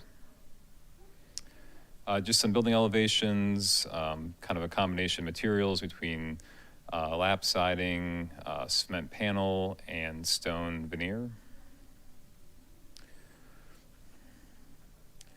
And then a few building perspectives taken from different angles. And then as far as the Living Asheville Comprehensive Plan, staff finds that the proposed project is consistent with the future land use map of urban corridor by providing infill redevelopment, which places an emphasis on pedestrian-friendly amenities and infrastructure. And the project also supports a number of goals in the plan, such as that it prioritizes greater densities of development overall, increases the supply of affordable housing in proximity to transit, schools, and parks, and also eliminates gaps in the citywide sidewalk network, and especially where sidewalks tie into greenways. The existing portion of the Swannanoa Greenway, kind of by the Walmart parking lot, will be accessed now with that sidewalk, and the future segment that's proposed as well. So this project has been through a few review steps, technical review committee by staff back in March. Because it is in the Swannanoa East Riverfront Design District, it had to be reviewed by the Design Review Committee last month. The committee approved the project and had a few conditions about the design of the building, highlighted there in bullets 1, 2, and 3. And the project team, between the Design Review Committee and the upcoming Planning and Zoning Commission, which was held last week, modified that design in adherence with the conditions of their approval. Planning and Zoning Commission last week approved the project with a few conditions, one of which is that the applicant work with NCDOT and the city's transportation department to look at the possibility of making improvements to the pedestrian crossings at Swannanoa River Road and Bleachery Boulevard, which is kind of to the south and east of the project site, in regards to the visibility of the crosswalk itself and also the pedestrian timing of the crossing.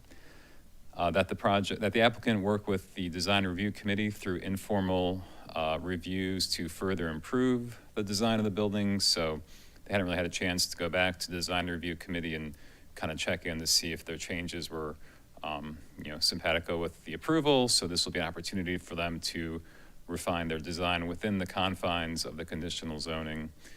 And then 3, that the required tree canopy preservation be reduced from 15% to 4%, and waiving the fee in lieu.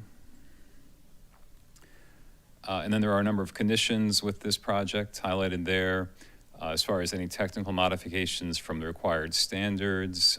As mentioned earlier, the sidewalk widths proposed are less in places on the site than the 10-foot width required in the Unified Development Ordinance. A reduction in the tree canopy preservation area from 15% to 4%. There are no bike lanes proposed into the development, and also a minor landscaping requirement that due to the presence of an MSD easement in the southern portion of the site along Swanano River Road, they cannot plant street trees there, and therefore they have located those trees just to the east, so it'll still keeping them on site, but not where they're required by code. Just some other project conditions: that all 70 units will be designated affordable for a minimum of 30 years to those earning an average of 60% AMI, and they will all accept HACA housing choice vouchers. And then the other conditions that were identified by the Planning and Zoning Commission, such as working with NCDOT and transportation to improve possibly that intersection for pedestrians, and working with the Design Review Committee through informal reviews to improve the design of the building. Therefore, staff concurs with the Planning and Zoning Commission and recommends approval of the proposed conditional zoning. And that concludes my presentation. I'm glad to answer any questions. We also have members from the project team here with us tonight. Go ahead. So about the tree canopy preservation, so does that mean they won't, I guess I'm confused about, are they going to plant only 4% trees? I was kind of getting confused between the two, 11 and 12 in the conditions, because it acts as if there are going to be some street trees, or some trees. Oops. Sure. But yet So, the yeah. canopy preservation. So those are two separate requirements. So there are a number of different types of landscaping requirements in the UDO. One is street trees, one is parking lot screening, and another one is tree canopy preservation. And the idea behind that is you're incentivized to kind of keep existing trees on site, and you get more credit if you keep them and less if you demolish them. And if you do demolish, then you have to either plant trees on site to replace them or pay a fee in lieu. So for this project, they're not able to save any trees because the whole site has to be regraded. So, and then due to the other constraints of the site and the other landscaping requirements, and they can basically plant 4%, and then 11% would typically be paid fee in lieu, and they're requesting to have that waived due to the affordable nature of the project and the other benefits that the project brings. So therefore, by reducing it to 4%, which they can do, it would effectively eliminate the fee in lieu requirement. Okay. Not completely pleased about that, but okay. And then on the condition 15, the PED just had a presentation all about ADA compliance. Is a 5-foot sidewalk compliant with ADA? Yeah, it is, and I believe the grade is also if you're speaking about the sidewalk that goes from the site down to Swanano. I'm condition 15, the project includes 5-foot wide sidewalks with a. Yep. Okay. Yeah, sure, and then I wasn't sure if you're gonna ask about the sidewalk that connects the project down to Swanano River Road. That's also being done in an ADA acceptable slope as well. But, and the width, the 5 feet wide is ADA compliant? Yeah, it's my understanding it is. Okay. Yep. Thank you. You're welcome. Will, this says, just near the end, it was an average of 60 AMI. Correct. Can you confirm that there will not be rents above 80 AMI, is that right? Or is it Yeah, I believe the range is from 40 to 80%, and then, but the average would be 60%. We don't usually see the word average in there, so I just want to make sure people understood that. Sure. I mean, this is a great project. We love affordable housing. We desperately need it. One of the things I think about as I worry about housing in our community is that we add an extra level of review for projects that may just be great and don't need it. So for example, we allow an expedited review process when it's affordable. That's great. But here we are looking at a project. I think the only reason this project is coming to us is because it's more than 50 units, correct? That's correct. Right. So as we've, made housing and affordable and stability of housing one of our top priorities, one of the things I hope we'll look at is whether or not that 49 unit makes sense. So I just wanted to point out that that's the only reason we're seeing this. that it is above 50.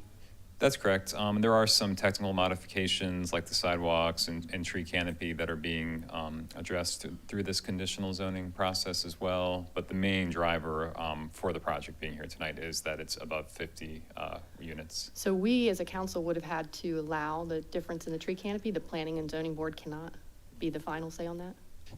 Yeah, but we could put parameters around. Yeah. I mean, you could build a policy that says, look, if you've got 100% affordable housing proposal at 60% area median income, an average of that.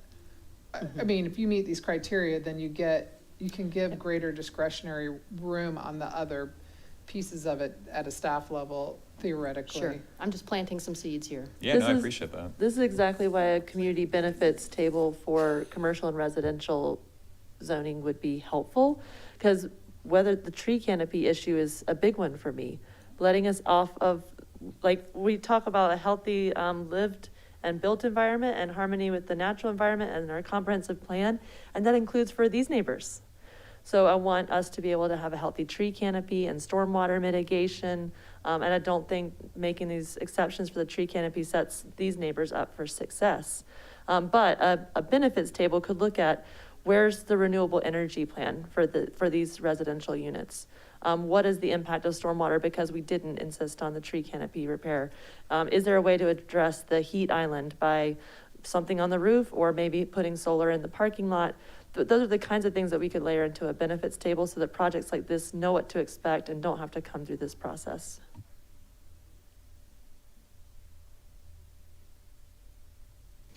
It's our That rhetorical remark time. You just Yeah. stand and. All great ideas. I love it. I'll add that Yeah, I like the idea of looking at what Councilwoman Roney has said. We've been kind of shooting this back and forth and wondering, just kind of planting seeds really about a community benefits table for what I would say are conditional zoning projects, not necessarily all commercial or residential projects, but just these ones that we force to go through extra hurdles.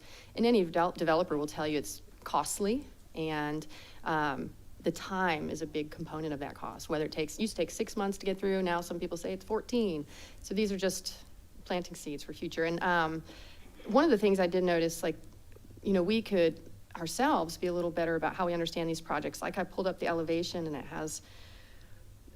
it's a sloped, chaotic site. They couldn't have saved trees. So there's a little education component on our end as well when looking at these projects and trying to require them to do things that may not be physically possible. Additionally, not having bike lanes means we're assuming that everyone who lives here is going to be in a car or on a bus. There's a transit situation here. But I do think those kinds of setups for the future, not just what's happening now, but future, is really important for meeting our comp plan goals for these neighbors, even if it is a complex site. So was there any conversation about jumping from 4 to 15, a partial fee in lieu for the tree canopy?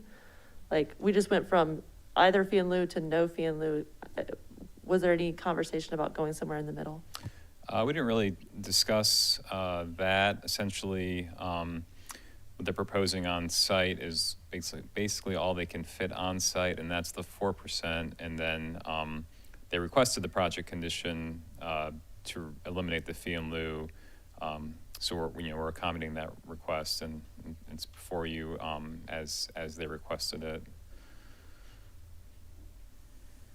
And these designs that you're showing right now are the ones that had changes made to it from the design review board, right? This does address their eastern roof and things that they mentioned. That's correct, yeah.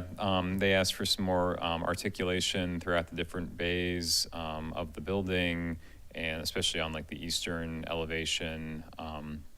There was some chance for some informal discussion with DRC members, just via email for staff to kind of confirm their take on it. And there was a couple folks that were able to give their perspective, and still the change is enough, I think, visually that and the applicant's willing to go back to the design review committee for like informal review, and they're happy to work with them to improve the project as long as it still fits within the parameters of the conditional zoning and is substantially in conformance with any conditional zoning that gets approved.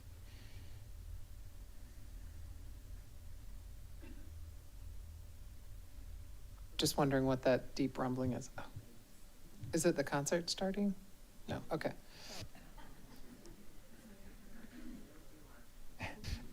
Just one little thing. I don't think this is part of it, but you see the planters in that bottom right picture? Yeah. I'm trying to think of the tree canopy protection ordinance, and I know that's not tree canopy they're planting there, but does a garden play into any of that at all, or is it strictly just trees? No, it's just trees. Okay, thank you. So this site points out a tricky issue, if I'm reading this right.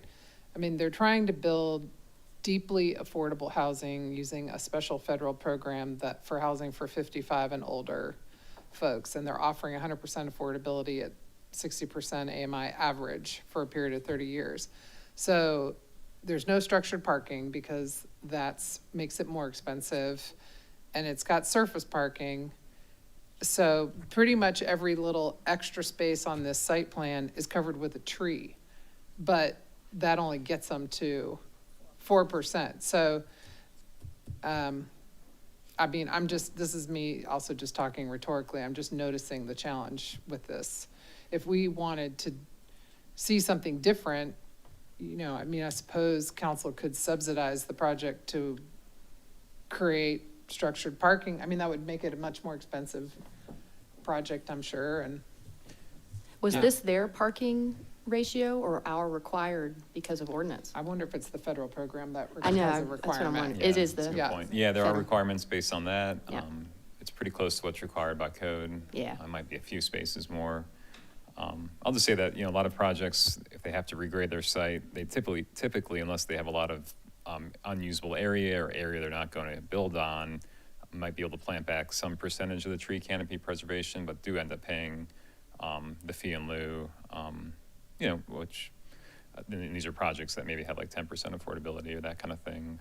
So that it's not uncommon that a project will pay back, instead of planting on site, a significant amount of fee in lieu instead.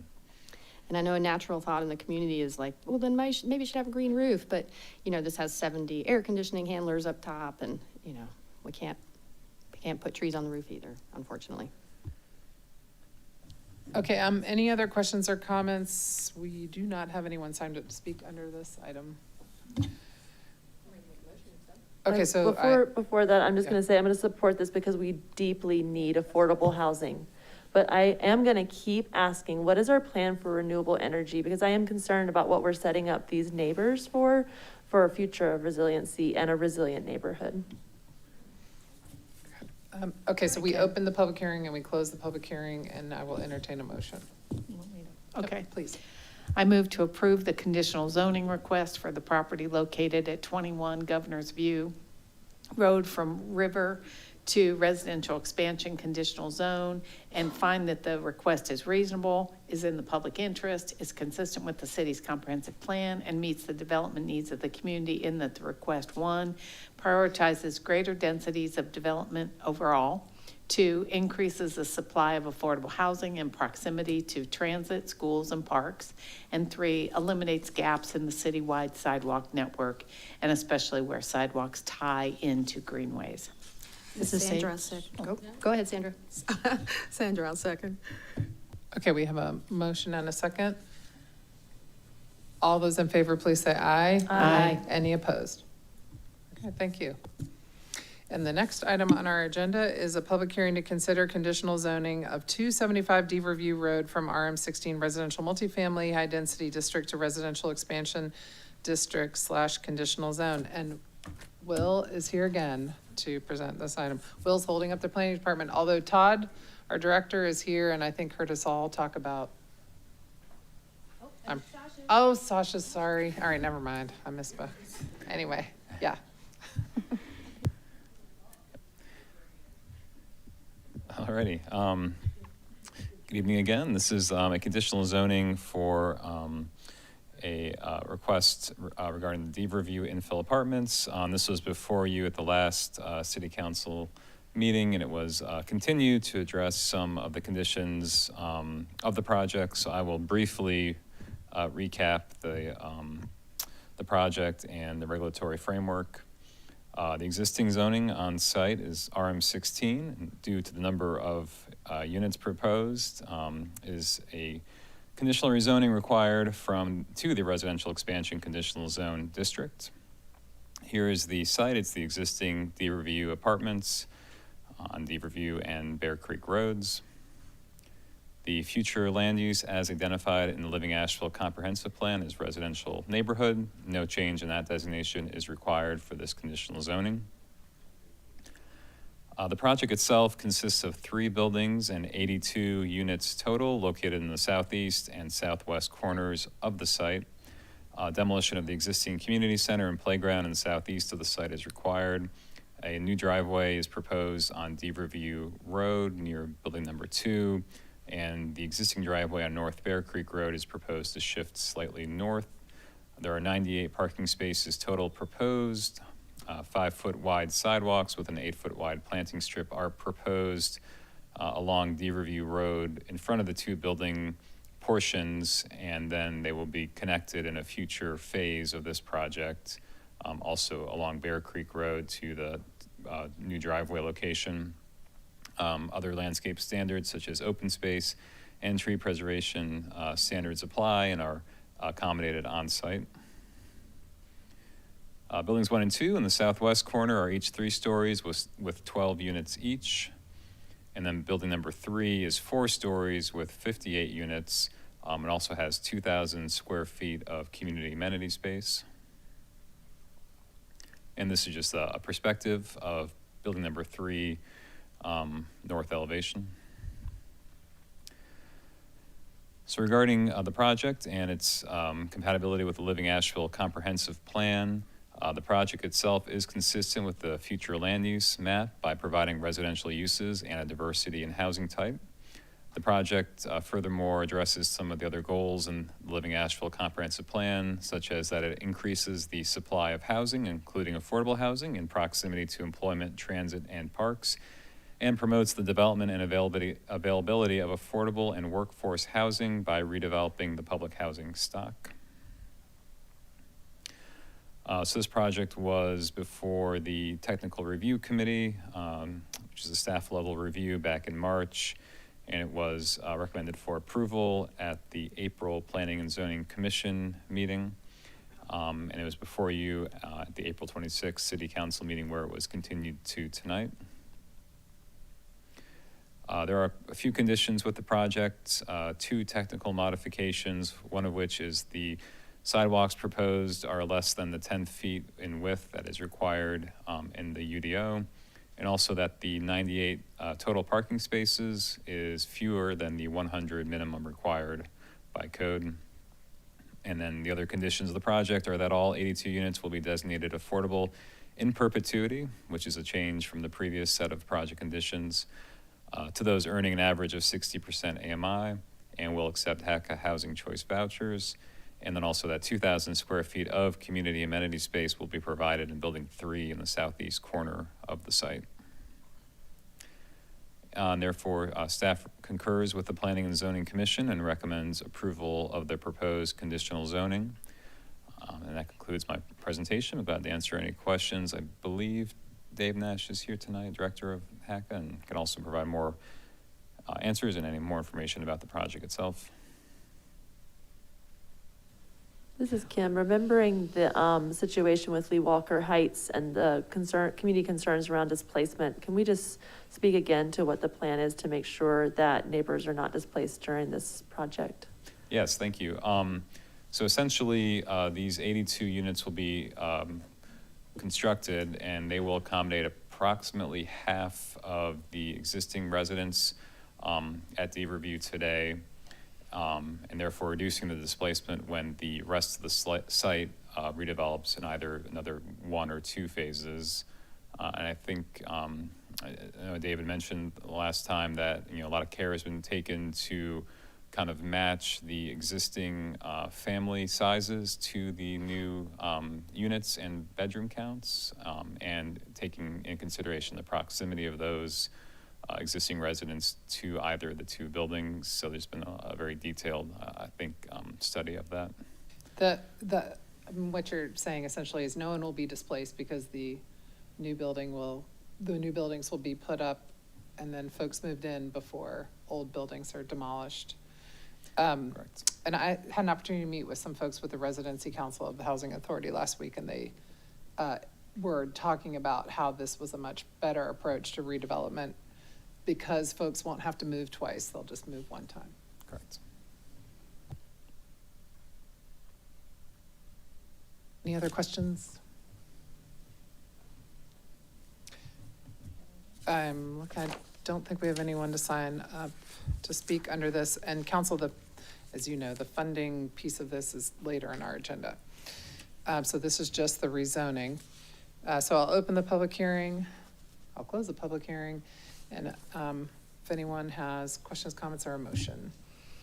I just really appreciate making the affordability permanent.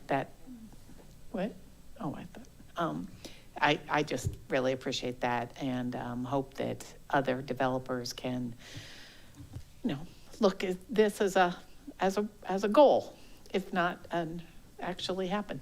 And with that, I'll make a motion unless someone else wants to. Okay, so I make a motion to approve the conditional zoning request for the property located at 275 Diva View Road from residential multifamily high density to residential expansion conditional zone. And find that the request is reasonable, is in the public interest, is consistent with the city's comprehensive plan, and meets the development needs of the community in that the request, 1, prioritizes greater densities of development overall, 2, provides housing units in proximity to transit, schools, and parks, 3, supports city goals for affordable housing, and 4, promotes the development and availability of affordable and workforce housing by redeveloping the public housing stock. Mrs. Antoinette, I'll second. All right, we have a motion and a second. One question, I'm sorry, a little discussion. I was just trying to read through the 2022 QAP real quick to find the parking ratio. Did it change? Because that parking number would not have passed muster in a previous, I don't know what 2022's QAP is calling for, but it was 82 units and 92 spaces, right? 82 and... I just want to make sure someone's talking about that. It doesn't need to be us, but David looks like, just give me a thumbs up. You're good on the parking. Okay, he's got it. I didn't have time to research. And the city's requirements might differ from the QAP. We just want to make sure, and there's more parking on site and taking in total, but we want to make sure we just had our bases covered. It used to be a 1.5 ratio. I just want to make sure we weren't erring somewhere. Thank you. And also, I know this is phase 1, but gotta say that these neighbors are going to need renewable energy sources too. Okay, we have a motion and a second. All those in favor, please say aye. Aye. Any opposed? Okay, thank you. I would just note that the last 2 projects we just voted for will now be competing both for 9% tax credit financing through the tax credit financing program. And typically, Buncombe County only gets 1 award of those every year, which is how this affordability mix is even possible. But we have reason to believe maybe this year, Buncombe County will get 2. So both these projects might be a reality. That would be great.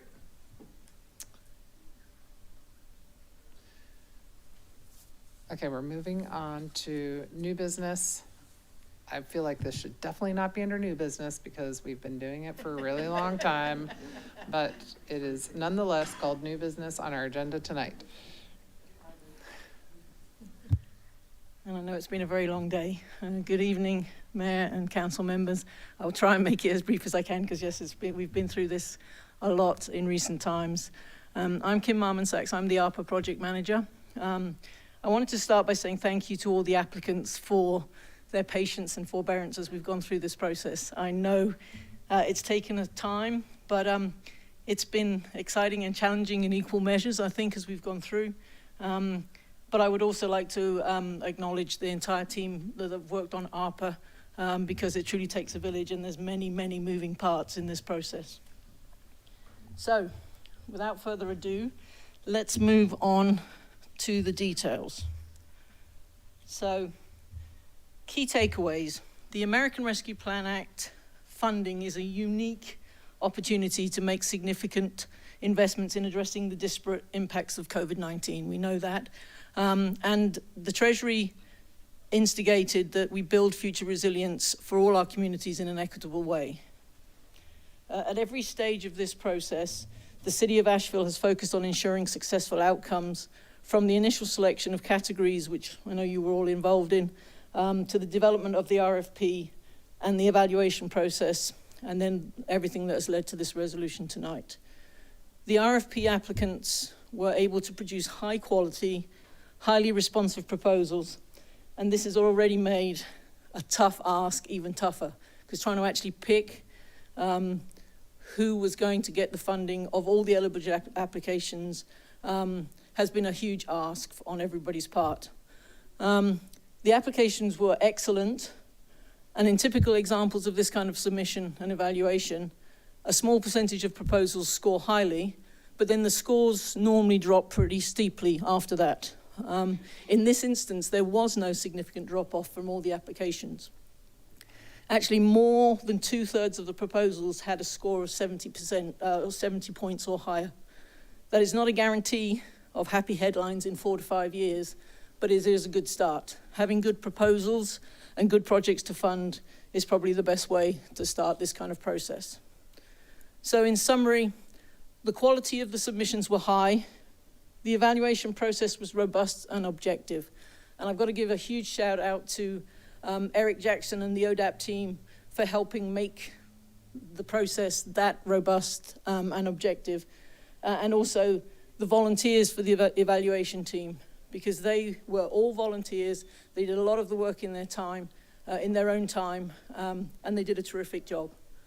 The decision process has been detailed, thorough, but it's been really hard to choose from all the excellent applicants. Maintaining a focus on successful outcomes will continue into the next phase.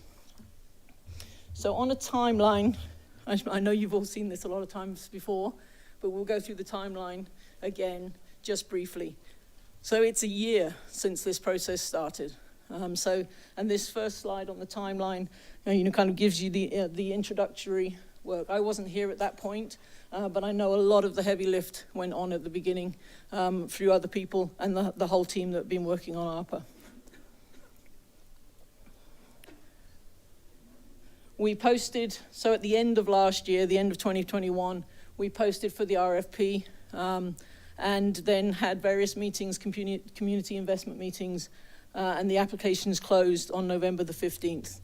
The latter part of 2021 was to actually get the process of reviewing and evaluation done, and then updates on the progress to the city at the various council meetings. And then this year, 2022, which is the end of this timeline, the Treasury Department released the final rule. We had been operating in what was called the interim final rule in the meantime.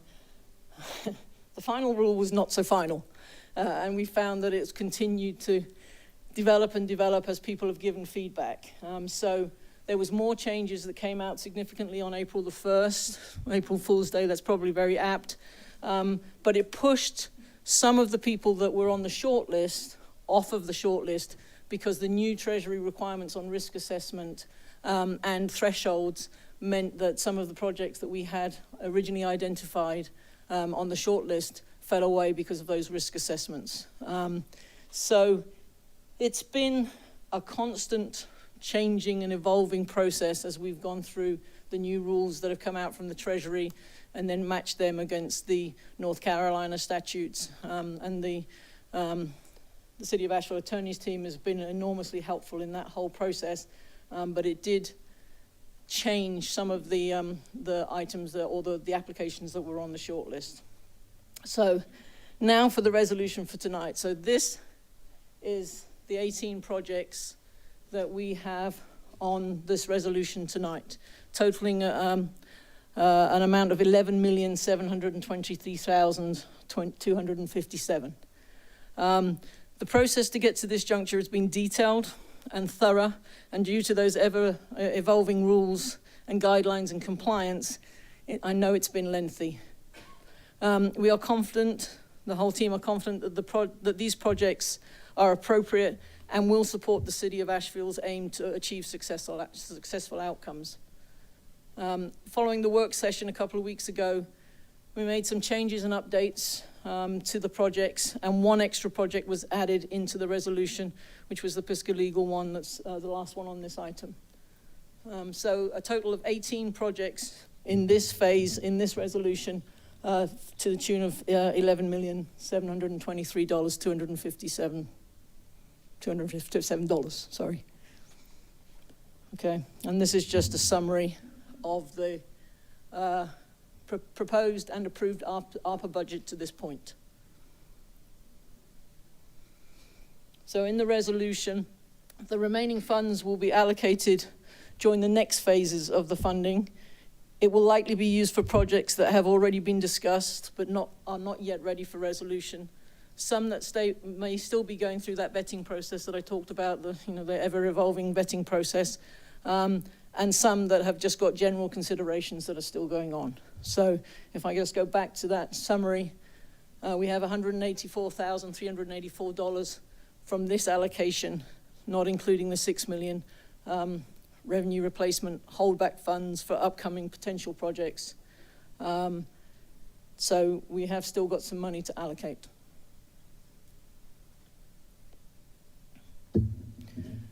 So the next steps. So the next steps, we turn our attention to the results-based accountability. So the RBA, as it's called, focus tracking process, which will help to ensure that the awardees are able to deliver on their commitments. The RBA-based monitoring and tracking allows us to maintain the practice of seeking successful outcomes, which is really important. The subrecipients' information and progress will be monitored and added to the City of Asheville's quarterly reporting to the Treasury. The exacting reporting standards have to be adhered to, and that's part of the challenge that we have with this, because this is not a normal grant process in a lot of different ways. It's unprecedented because of the amount of money, but also we are the subrecipients. The City of Asheville are the subrecipients of these funds. The awardees are subrecipients of the subrecipient. So they are obliged to follow the same rules and regulations and compliance as we have. So it means that there has to be a closer partnership between us and the awardees. It is a great opportunity to work in partnership with our community, to learn from each other, to understand what success means to all of us, and to build capacity and resources and encourage unity against the backdrop of this last few years that we've all had to go through. So because of this compliance and the reporting, I think the opportunity is here to build those relationships and really define what we're going to do going forward. And we have to define the success as we go forward as clearly as possible to ensure that everybody is aligned as closely as we can to get those outcomes and to be able to report and follow through on the compliance. We're in great shape.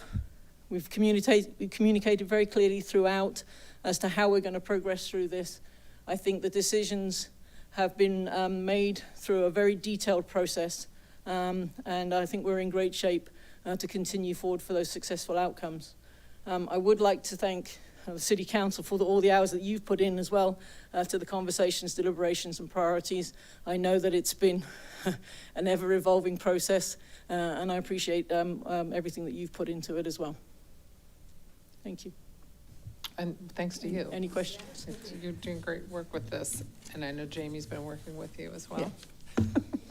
And I'd like to say as well, Jamie and Tony, but also Jamie Matthews and Tony McDowell, who've put up with some of the crazy ideas that I've come up with and supported me throughout. But also, I would like to thank Buncombe County's ARPA team as well, because they're a little bit ahead of us in the process, and they've shared with us their insights and their challenges, and it's helped us enormously as we've gone through, because with the changes in rules and regulations every few days, it's a huge uphill battle to make sure that we're compliant, but still trying to support those applications that came through.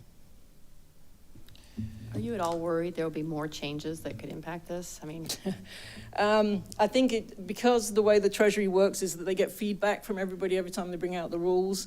So I think there is likely to be rules changing, but I think we followed the final rule as closely as we can, and then these new ones that came out on the 1st of April.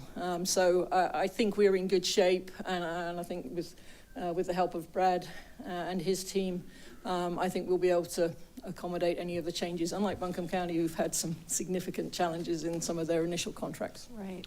And Sage, if I may, the Treasury and the Budget Office federally has already given allowances for local governments who have awarded under previous rules, the interim final rule, and said even though we know there will be changes in that, if you have complied with the initial final rule, you're going to be fine going forward. So we believe that compliance with the rules as they stand today, even though there is likely to be some additional tweaks, we should be fine.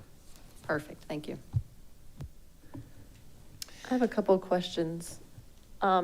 One, in case anyone wasn't following along with the work session that we had, can you speak to how we're layering in our non-discrimination ordinance into our contracting, which is LGBTQ plus inclusive, as well as protections for veteran status, pregnancy status, and natural hair?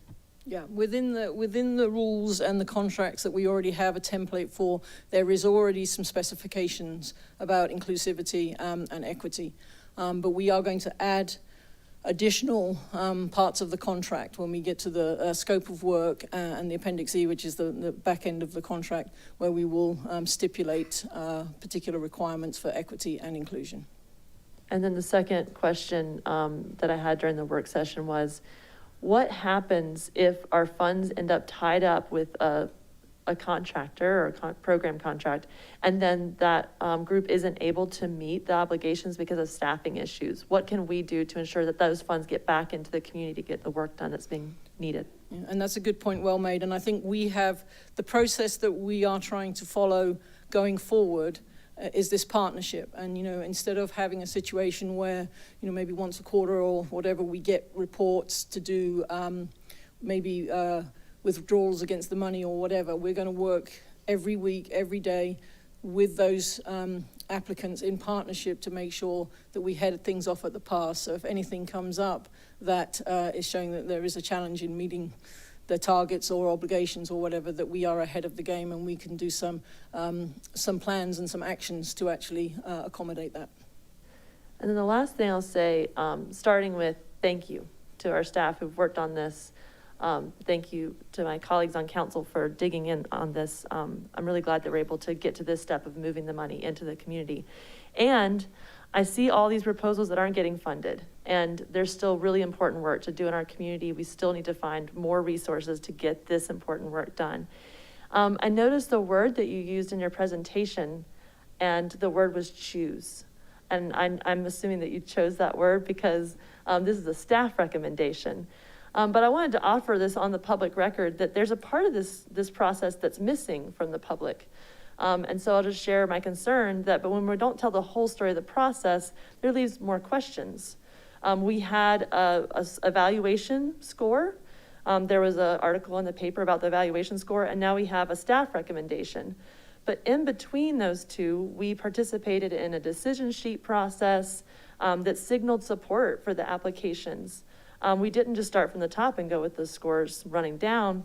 And I'm just going to speak for myself. I had to question why. Why did I not choose just 1, 2, 3, 4, the top scores for equitable community impact total, the project plan and evaluation total, organizational qualification total?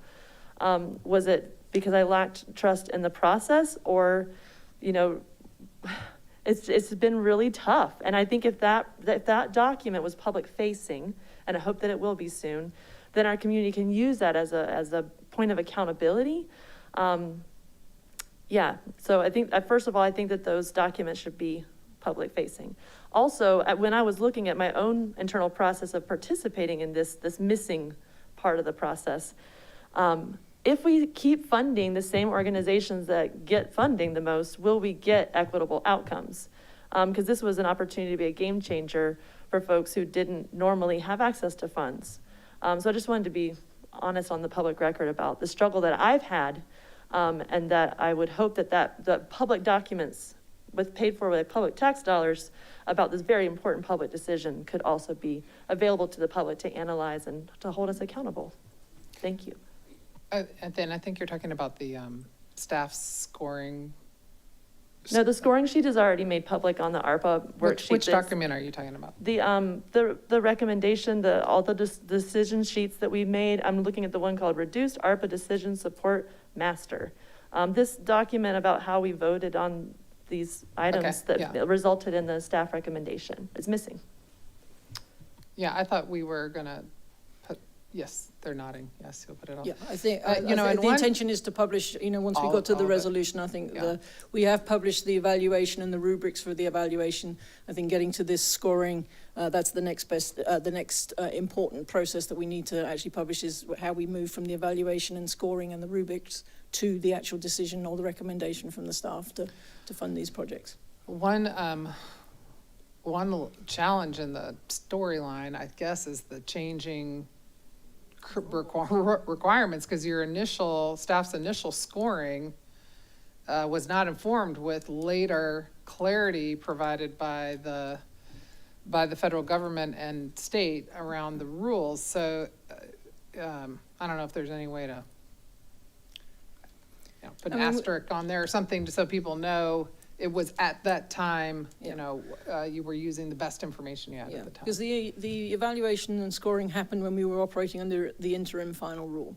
The final rule came out in January, and we had already gotten to the point of starting the discussions on shortlisting and doing the decision sheets. So I think that there is the gap between January and now that just needs to be kind of issued out to the public and make sure that everybody understands the process and what happened for those people who were, because there was 5 or 6 that were on the short list that eventually actually got removed because of the new rules and regulations.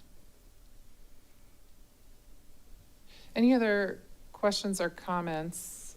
Process-wise, since we're not under the public hearings agenda, what we'll need first is a motion and a second, and then I have 2 people signed up to speak under this item. Although I see lots of applicants in the audience, but you didn't sign up to speak, you're just watching us, which is noted, and that's good. But, so do I have a motion? Thank you, Kim. Do I have a motion? Do I have a motion?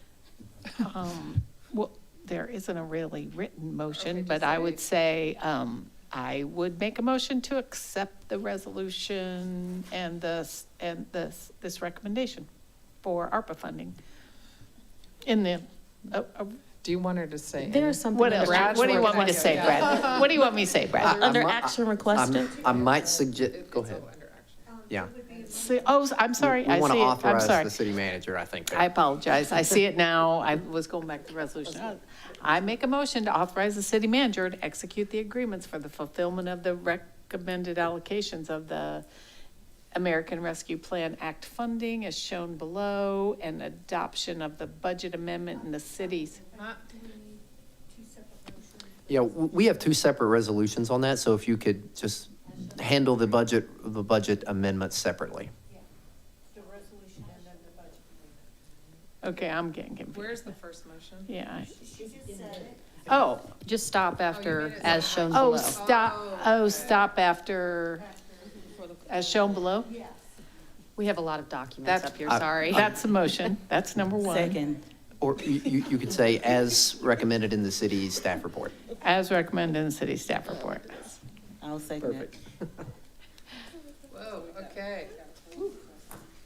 So because we're gonna have to vote on these separately, what I'll do is I'll do the public comment now, and then we'll do the second motion. So I have 2 folks signed up to speak under this. David Nash is the first person. Thank you, Madam Mayor, members of council. I'm not speaking against any of the great programs that are being funded here, but I would like to speak for one that's not being funded, and that is the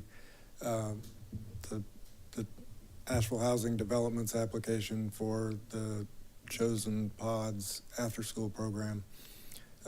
As you know, during the pandemic, we all decided that we would do what we can just by saying yes, and we came together and created, with the City Parks and Recreation Department, with the county to some extent, and with the Asheville City Schools, pods that were safe places for low-income African-American students in our communities to be able to access their school classes. And it was very successful. It's shown, the preliminary indications are that those students showed growth in their academic achievement, and they had fewer disciplinary referrals. And we all know that they had a safe place to be in that situation. We're trying to expand that, our staff is, through various grant activities, to be an ongoing and permanent after-school program that will provide real equity and reparation to the communities that experience the opportunity gap in our schools. And we would, if this is not the right funding source, we would really look forward to working with you on finding another funding source to do that. Thank you. The next person signed up to speak is Jonathan Wainscott.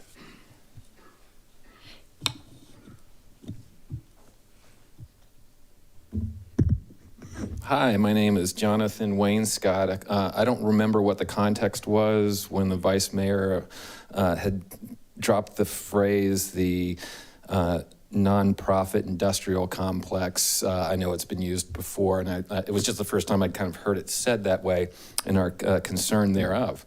And I see that three very popular agencies, Homerebound, Helpmate, and Pisgah Legal, are getting about $4 million. In my own personal experience with these agencies as a citizen of Asheville includes the fact that I took in some veterans when I was in a time of crisis. Through Homeward Bound, I received rent checks from them. They brokered this lease agreement to some veterans who turned out to be grifters. They had me thrown in jail on false assault charges. They had me thrown in jail on breaking and entering with an intent to terrorize on my own property, a crime I didn't commit and one that doesn't even exist. A criminal trespass on my own property. They even managed to get a domestic violence protection order against me as somehow claiming to be an intimate partners of me, which eventually led to a violation of this domestic violence protection order, which led to me being arrested again because of these people and held on a $150,000 bond. The same judge that found me to be such a threat as to hold me on a $150,000 bond was the same judge who did not see Maurice Gardner as a threat when he tried to take out a restraining order against Erica Smith on a Friday night. She wasn't served that evening to get in the papers. Anyway, Monday never came for Erica Smith because Maurice Gardner killed her, two of her children, and himself at the end of the driveway. And nothing was to be, nothing happened to the judge that made these mistakes. She's running for re-election against nobody, again, as all of the judges are over there. 5 of the 7 judges in our district court system over there have never seen an opponent in their elections. Yay, democracy. So I don't know, man. I know that I was damaged by these agencies, unbelievably damaged by these agencies, and I would love to see you take some of the money that you're going to give to them and give it to whatever he just said. Whatever he just said, at whatever cost that he just, whatever it costs, hopefully $4 million.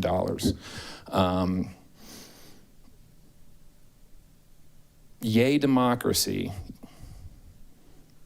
Thank you for hearing the concerns of the citizens. That's what happened. I'll talk to you guys in a few minutes at informal. Okay, we don't have anyone else signed up to speak under this item. We have a motion and a second. Yes. May I break with the quorum just a moment to address a question that was raised about the pods that we actually covered in a work session? And if you could assist me, that would be really great. My understanding is that pods was removed from our list of options based on subsequent changes to requirements from HUD. Not HUD, but From ARPA. Yes, that's correct. So the rules on the timelines from the pandemic, the lockdown on the pandemic, there was various rules that came in about things that were responsive during the pandemic, but it had moved away from responsiveness, and the structure of the application at the time didn't fall into the guidelines that we were able to go forward with that because it was deemed that the pods had been very successful during the pandemic, and the way that it was structured, we weren't able to continue to support that, not in the way that it was written at the time. I don't know if that helps.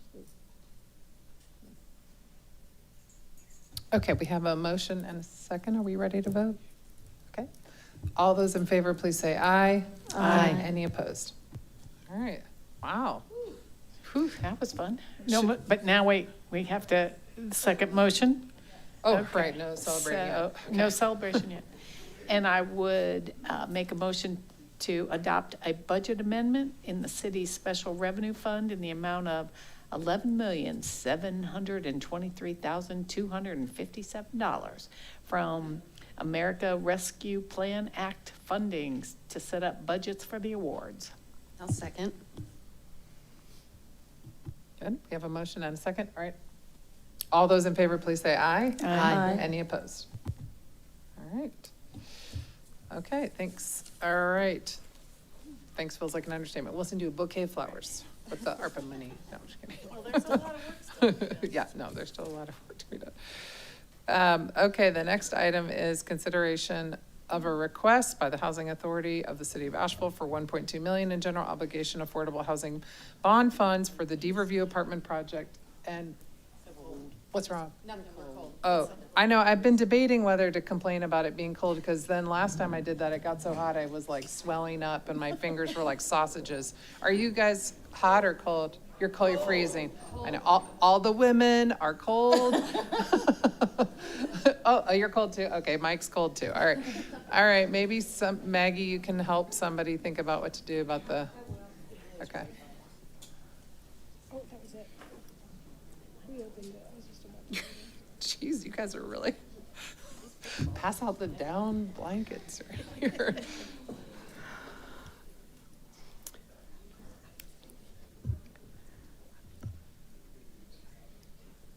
Good evening, council, mayor and council, and members of the public. I'm here to present, I'm Sasha Vertunsky, and I'm actually here for community and economic development tonight, presenting a request for funding. Hey, do we want to close the doors or just tell everyone to be quiet? Or... Thanks.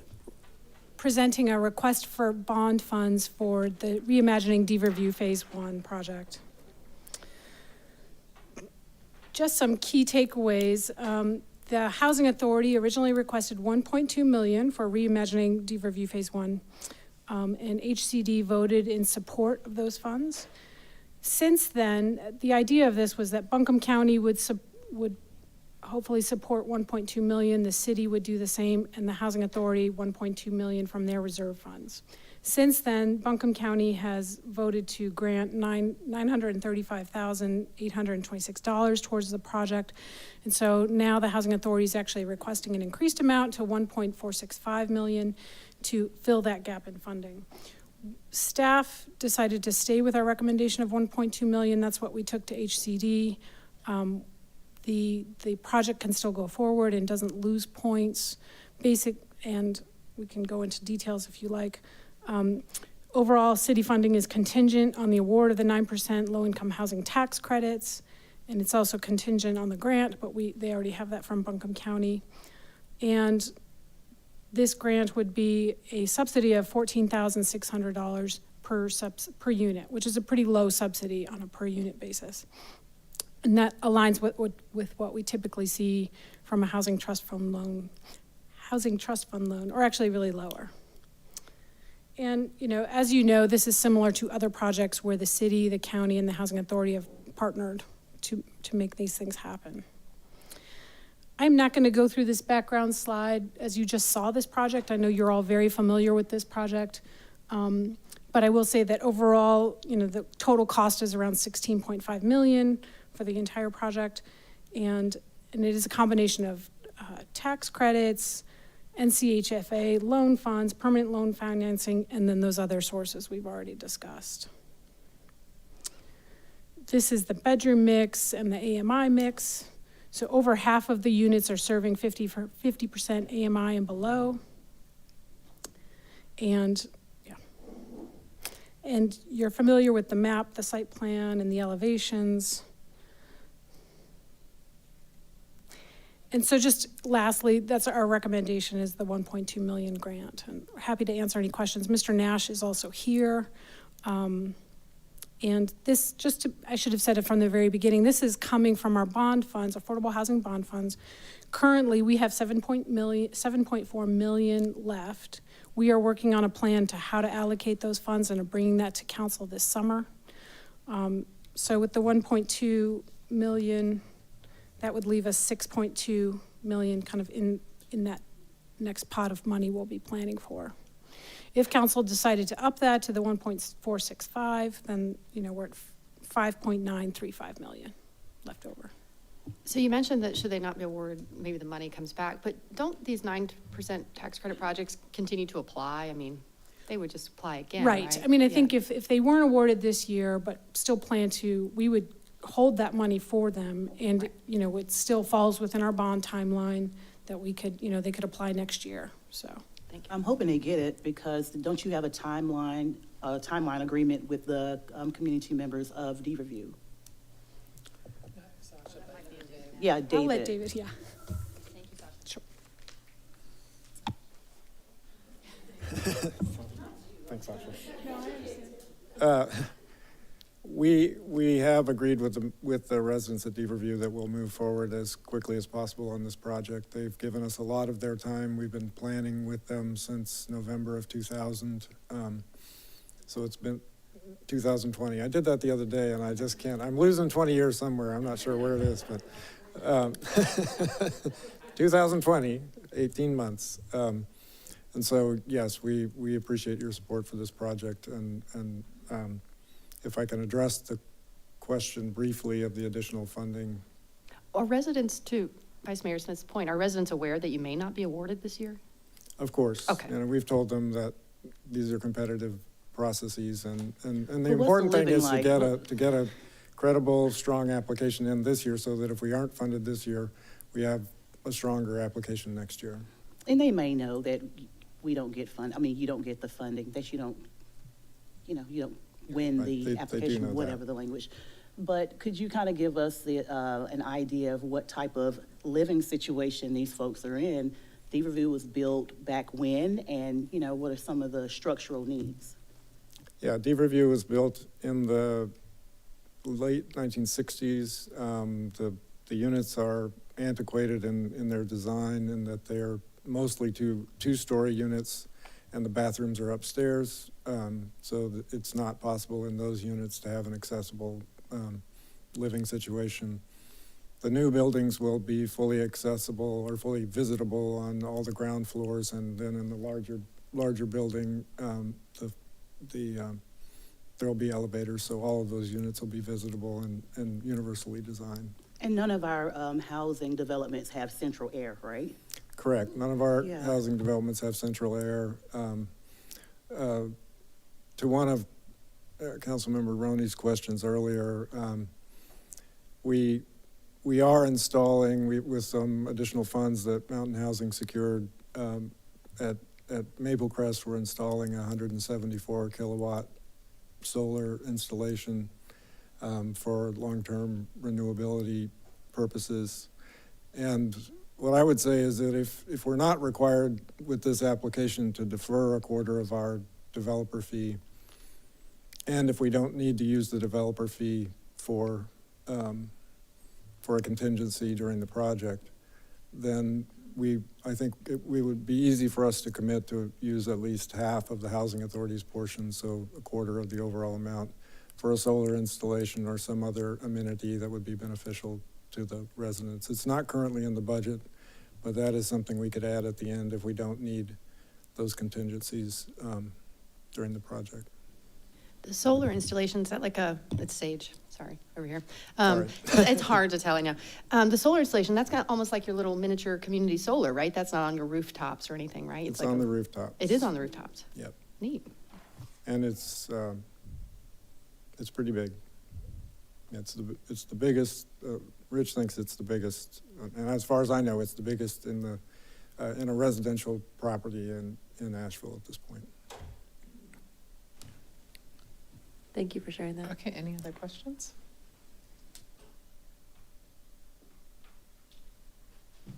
Will, can I make a motion? Well, I You did can want, are you about to make? Is there a race to make? Okay. No, I don't need to make a By the motion. vice No, mayor. I was just going to share that for the community's sake, that for the first time, we are guaranteed a tax credit award this year. And I don't think that's always been the case, but there's also a chance that we might get a second award. We're hopeful, there's no guarantee. But this comes on the heels of many of us leaders earlier in the year and last fall writing letters to the NCHFA, this tax credit award organization. So it's not typical to get awarded in your first application for 9%. So we're very excited for both the projects we're hearing tonight that could, but I just wanted to share so folks know we are going to get a tax credit award this fall. But, and I do think that raises a good point. I mean, Lee Walker, you tried for the 9% application. It was a good application and we didn't get it. And what that means is to make a project like that happen, the local subsidy needs to be ratcheted up. And for Lee Walker's redevelopment into Maple Crest, it took $4.2 million on both the part of the city and the county. So an $8.4 million subsidy to rebuild all the existing units and add to it. I think the total is 212. 212. I mean, think about that level of investment if you miss, you know, I don't know what it would have been if we'd gotten the 9%, but it would have been less. So I'm giving a little preview because what's about to happen right here, right now, Shanika. Okay.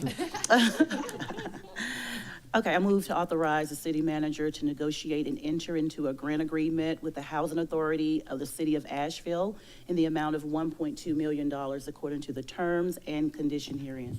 I second. Go ahead. Sorry. Second, Antoinette. And then, Vice Mayor, I'd like to offer an amended motion to increase the funding from 1.2 million to 1.465 million. Accepted?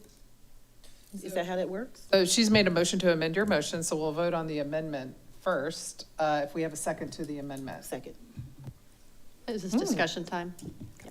We're discussing now, or are we waiting on the second to move? So so Shanika made a motion. Somebody give me a second to Shanika's motion. I seconded Antoinette. You seconded it, and then you amended. made a motion to amend, and you seconded it. Look, you guys make Maggie's head spin with your.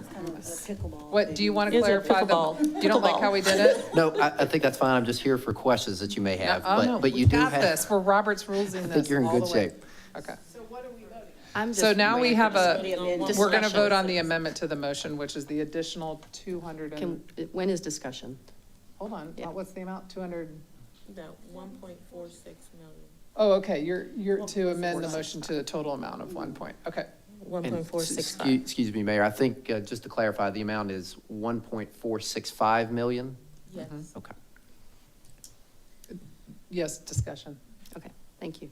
So just for clarity, because that probably confused a lot of people.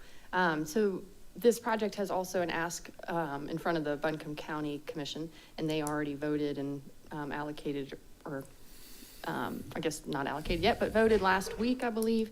And so what is happening here is we're talking about the potential for deferred development fees, because this tax credit application process is very elaborate, complicated, complex, but there are pieces within it that improve your score and pieces within it that can decline your score. So nationally, other cities have more of these tax credit developers. We don't have very many, and one of our goals is to increase more of these developers in our community, which we're doing, and HAC has been getting involved in. But so Buncombe County took the initiative to reduce from your $1.2 million ask of them. They reduced it by this difference of $265,000 or so, because they felt that the developer fee could be deferred 25%. I'm just sharing this for clarity, because now what's happening is, because the county did that, there is a suggestion that we should pick up that 265 an additional ask. Now, there isn't an impact or hit to your points necessarily on your application because of this, but what I heard from you in our discussions earlier was that you are concerned that it would make for a less strong application in some way. Could you speak to that a little bit? Sure. The entire amount of local match that we requested was 3.6 million. That's 1.2 million from the Housing Authority, 1.2, which has been approved by our board, 1.2 million from the city, 1.2 million from the county. The county reduced their share, saying that we could take a 25% deferred developer fee. If we go into our initial application with that approach, then we have less flexibility, and we're demonstrating less flexibility down the road for cost overruns to the Housing Finance Agency. We're also tying our own hands to some extent to be able to address last-minute contingencies that aren't covered by the project contingency already in the budget. So what we'd like to do is put forward the strongest application that we have, and we're asking the City Council to add the $265,000 approximately that the county cut out of our request to them.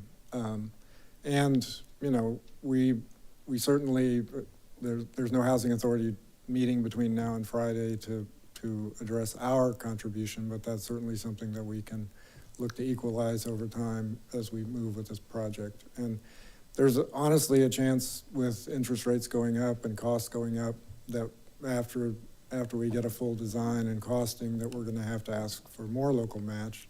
And we can commit that we at least won't come to the city first for that. We will, you know, but So it you will be are- the strongest application that we could submit now, given the current estimates, and if we could have the full 3.6 million of local match for the project. And this is kind of what the mayor was referring to earlier, like you don't always get these 9% awards on your first ask. And when they don't happen and they come back as a 4% like Maple Crest did, then the local subsidy has to ratchet up.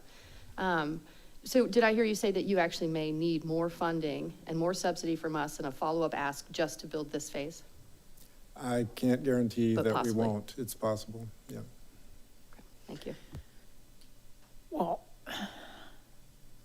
I'm very supportive of the project. I am just incredibly frustrated that the city continues to be asked for making up for our community partners out there that are not willing to share with us. And I guess I would remind citizens that I think Buncombe County's property taxes, I believe, are about 40% come from City of Asheville properties.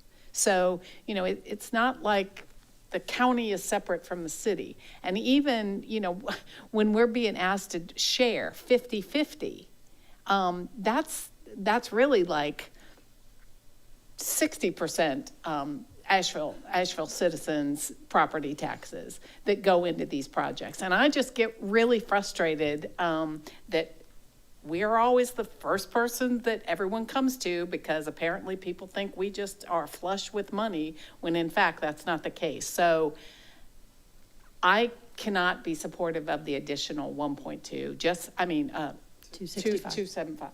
265. Only because I'm just completely frustrated with how this is played out with the county, and I'm just tired of always being the first people that people come to for the extra money. And Gwen, I hear your concerns, and I'm also curious about the disproportionate impact of our property tax assessment on historic Black neighborhoods. The reason that I'm supporting the full amount today that's been suggested by my colleagues is because of the commitments to the residents of Diva View, that we have to do something to improve the living conditions of this neighborhood, and the commitments that are made today. It isn't appropriate that we're being asked to fill the gap, but I'm committed to doing it for the people who live there. I had concerns about this and talked to county commissioners about it just for my colleagues' sake. And, you know, I think we have to keep in mind the big picture of the county often deals with things that help the city that we don't invest in, which is like health. Like when we talk, that's what I'm saying. I'm just saying, like, we have to keep in mind that, you know, we are partners in many ways. I agree with Ms. Whistler that it's a little frustrating, but I've been trying to process, like, what can we do? Because we don't want to hold up this project. Your application's due in 3 days. So what's a more realistic long-term way to look at this? And I wonder if this council in a future day, month, year could maybe learn a little bit more about the NCFHFA process and how to evaluate these projects better. And so that we don't have these last minute changes or know what might be a risk and what might not. And then maybe if we educate ourselves in the county together, we'll be stronger partners on this and not have these awkward moments. Because I too am concerned about the additional ask, and I really support this project, and I feel like it needs to go forward, and you need the strongest application to get this guaranteed award. So I'm kind of a little upset, but also supportive. So I'll just throw in, I've had more than one conversation with the chair of the county commission about this, just really trying to parse through kind of where their staff recommendation was coming from, because their staff actually recommended the funding level that they ultimately awarded, and kind of what their thinking is. And they're trying to develop a strategy around funding affordable housing. And I think there are things the city does, there are things the county does. They're clearly separate functions. Housing is one of those areas where we're kind of learning how we're going to be working together. The city's had a longer developed affordable housing program, and the county is, to their credit, really going out there and trying to build out a robust affordable housing program. But they're philosophically approaching it a little different than we have historically. So I will say, though, I don't think that there is an agreement among all the parties involved as to what ultimately makes the strongest application to the Housing Finance Agency. I mean, you're the expert probably more than anybody else, David, but and it is kind of also, it's sort of like applying to college, sometimes you can't figure out how come one person got in and one person did, so I realize just watching it over the years, there's been some kind of head scratching from time to time about why one project went and one didn't. But anyway, I think it would, it doesn't happen that often, so it doesn't really make sense for the city to hire someone who's an expert in this when we're only really evaluating maybe 1 or 2 9% applications a year. So, but if there was a way to kind of get to a base level knowledge about this, that would be helpful. I know right now the county's actually engaged a consultant through the school government that's been helping them, and they did a FOIA request to get all the 9% applications to look at them. And they were, they were telling me what they found in terms of the deferment of the developer fee. And I said, well, how many of those were successful? And they said, well, we don't know. We just know what the applications look like. And I said, well, it's not really very helpful then if we don't know. Right. So, so anyway, I'm just pointing out that it's not like this is crystal clear. I see Kathy Ball. I see Kathy Ball. Sorry. We Okay, won't so interrupt. so where are we? Well, we have a. I have one more. Oh, we have, just one more okay, comment, we have but- our complicated motions. And All I right. have one more comment, because I think it's important to know for the community's sake, like, so the Housing Authority is putting forth $1.2 million of its own dollars. The county did the 930, whatever it was, and now we'll do 1.2 or 1.4. But so the whole point of a developer fee is that, like in this case, you're the developer. So while HACA is putting forth 1.2, you'll actually then take back 600,000. And on the other developer is MHO.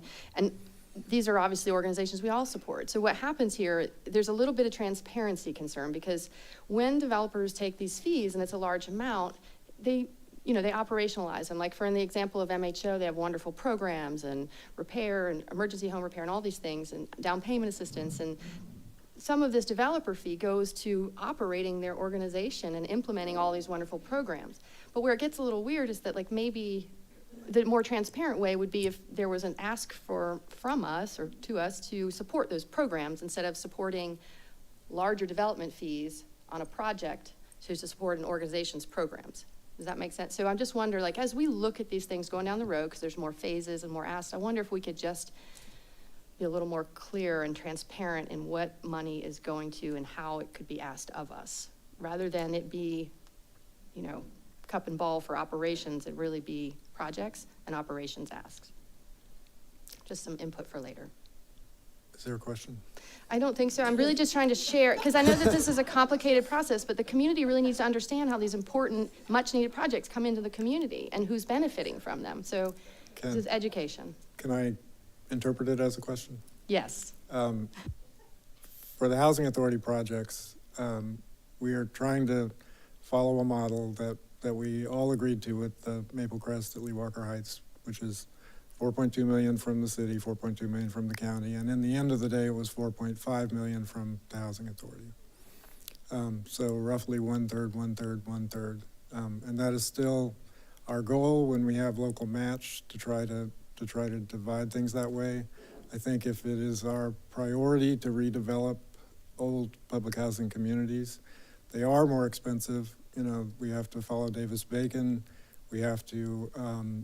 We have relocation costs, even if they're lower in this case. We have planning costs and we have demolition costs because we're not talking about developing a vacant parcel of land. So there is gonna be more local match required in our projects. And I hope that we can, I'm deeply appreciative of the almost $1 million that the county appropriated, and I understand your frustration, but I'm not frustrated with the county. That was the decision that they made. And I'm not saying that you have to vote this way. We're requesting that you help us make this the strongest application possible by including the full 3.6 million in local match. Okay, are we ready for some voting? Okay, so our first motion is actually the motion to amend the motion. And so this motion would amend the motion to make the funding 465 million. So, everyone clear? So all those in favor, please say aye. Aye. Any opposed? Nay. This is just the amendment? Oh my God. I'm sorry. No, this is for the one. I'm going to be a nay. No. I'm sorry. Nay. Yeah, okay, you got it. Okay. It passes. Yeah, five. Yeah, it was 5-2, so this is kind of a funny one, because now it's the same. All right, so now we have the motion on the table is to approve the project approve the funding level at $1.465 million. Well, we amended the motion, because she made a motion at 1.2, so we amended the motion. Probably should have been like an amendment to add to it, but. So we got to we're just voting one more time here. Yeah. No, now you've amended it, so it's 1.465. Oh, wait, so we voted on the 1.2? No. Oh, we voted. Wait, let Brad. Clear in my mind. Council has just voted to change the original motion from a grant of 1.2 to a grant of 1.465. All that has been done to this point is to officially change the motion. So the motion before you now is a grant to do 1.465 million. And all those in favor, please say aye. Aye. Any opposed? Nay. Nay. You got it? All right. Thank you very much. Thank you. Okay.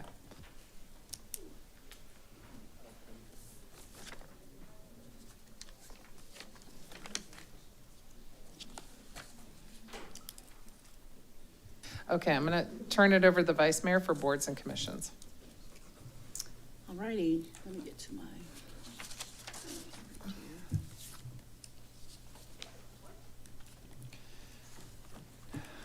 All right, Boards and Commissions Committee met this morning. We're making the following recommendations for appointment for Affordable Housing Advisory Committee.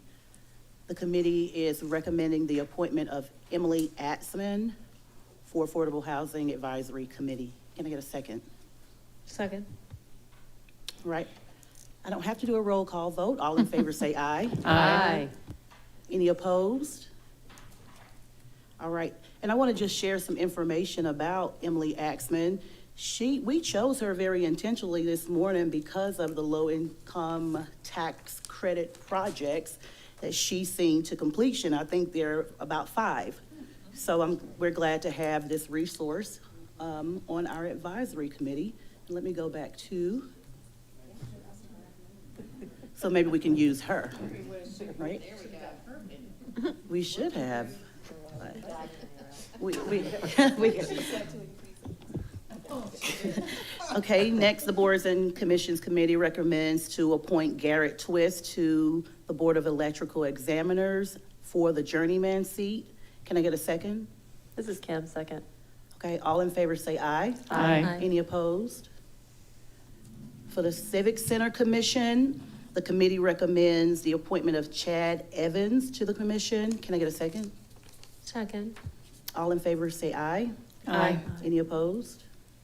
All right, motion carries. For the Historic Resources Commission, there were no applications. So if anybody out there, knowing of anybody who wants to apply for the Historic Resources Commission, let them apply. We'll re-advertise. And for Human Relations Commission, the committee recommends the appointment of Wayna Smith and Ashley Wilberdine. The clerk will re-advertise for the remaining seat, and if I'm correct, there are 3 more remaining? Okay, cool. Can I get a second? Second. All in favor say aye. Aye. Any opposed? Okay. and Vice Mayor, if I can provide some update before the Neighborhood Advisory Committee appointment? Sure. We talked this morning at Boards and Commissions Committee about the hopefulness that we would find a Neighborhood Advisory Committee liaison to the Multimodal Transportation Commission, which we haven't had for the past 4 months.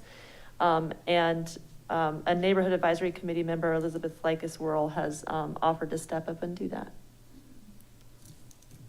So we now have the multimodal liaison role filled. Okay, cool.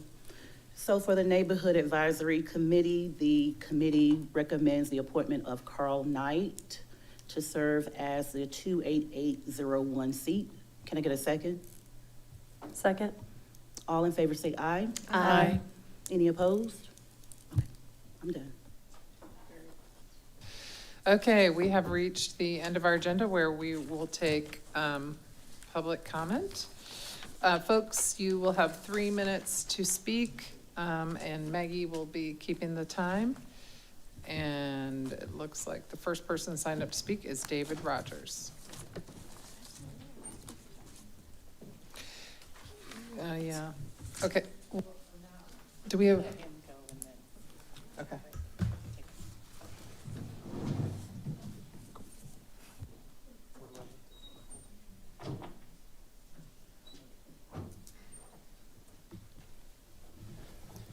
City Council members, Jones Park Playground functioned as a city park for more than 2 decades, built as a collaboration between Asheville Parks and Recreation, ACS, and community volunteers back in 1999. The city logo is on the sign, and Parks and Recreation initially maintained this and continue to maintain the baseball field at Jones Elementary. August 2021, ACS met with Parks and Rec staff. Peggy Rowe was part of this discussion. It was announced the next day that the playground would be torn down with the intent to rebuild when funds are available. Funds have been available since October through generous donations of the community. Your staff and several elected officials have been working to find solutions to get this rebuilt with ACS since September. I apologize, you might not be able to read all this. November 9th, I met with ACS and COA staff and board members, about a dozen folks. All at the meeting supported getting Jones Park Playground rebuilt. This is a letter from ACS Board Chairman Carter on that day. November 22nd, I met with COA Parks and Rec staff and Peggy Rowe. The plan was to see if the county could deed the land to the city of Asheville. It was determined that this was not possible, but ACS is now willing and able to lease the land to the city of Asheville for $1 per year in perpetuity if COA will maintain long-term maintenance on this playground. What is the delay here? We can lease the land for a grand total of $1 per year.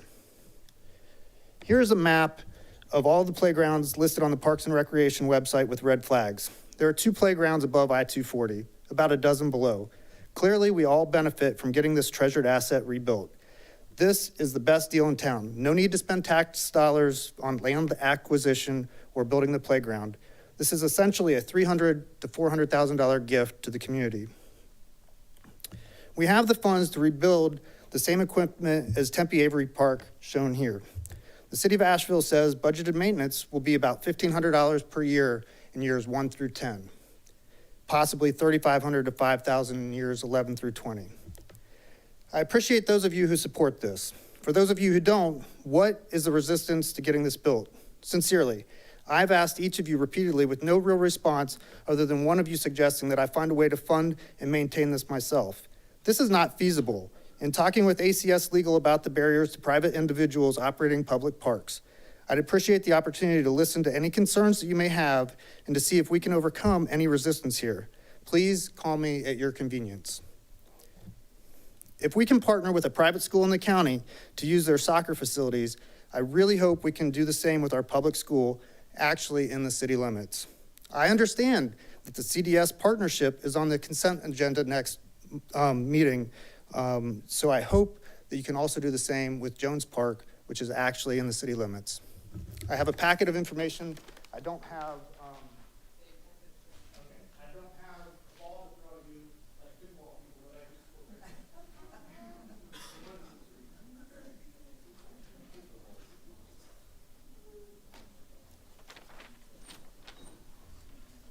that I just Popular request, we're going to take a quick 10-minute break. Okay.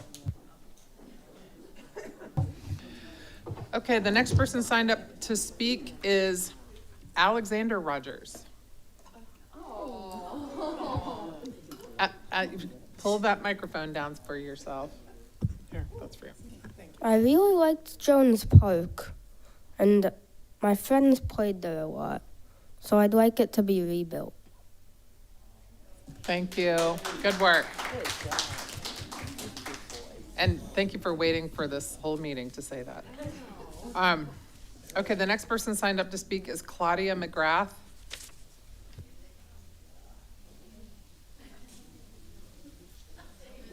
You know, now we have a rule about props or signs or whatever. Well, I have to say, I have a new appreciation for your stamina. It's incredible. I mean, but we're also a committed group. We hung in there with you, so, but good job. Good job. So I want to thank all of you for your time and attention to our efforts to secure permanent and dedicated pickleball courts in our community. And I have a personal story to share about pickleball. I moved to Asheville from Fargo, North Dakota in August 2020 at the beginning of the pandemic, not knowing a soul here. About the time I thought, what have I just done? I remember a friend telling me how much fun pickleball was. So I took an intro class and I was hooked. Over the course of the year, I lost weight, gained confidence, a new zest for life, and just look at all the wonderful new friends. And they're not even all here tonight. I think I made a good decision. I handed out to you the benefits of, the mental health benefits of playing pickleball.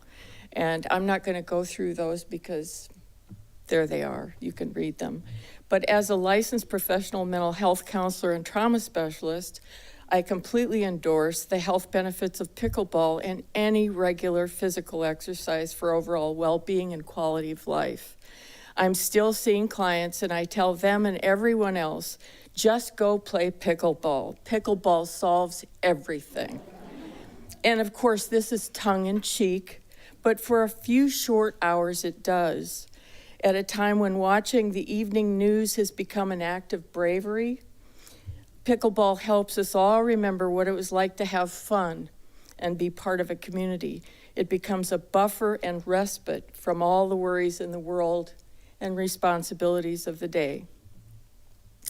And finally, I want to tell you about a family trip I took to Nehalem, Oregon in July 2021. I brought my paddle on this trip and I was determined to find a court. As a visitor, there are only so many books I want to read and so many shops I want to visit. This little town, population 355, and county population 37,990, built 4 premier permanent pickleball courts in an impressive private-public collaboration with their park district. The courts were open to anyone who wanted to play. And I have to say, my trip wouldn't have nearly been as memorable or enjoyable had I not had this experience. So visitors will come to Asheville expecting to play pickleball and will be unable to play without a permanent netted designated court. So I'm asking your support, we are all asking your support to help make their trip more memorable and enjoyable by working together to secure permanent courts in Asheville. And I want to thank all of you for hanging in and come out and play with us. See ya.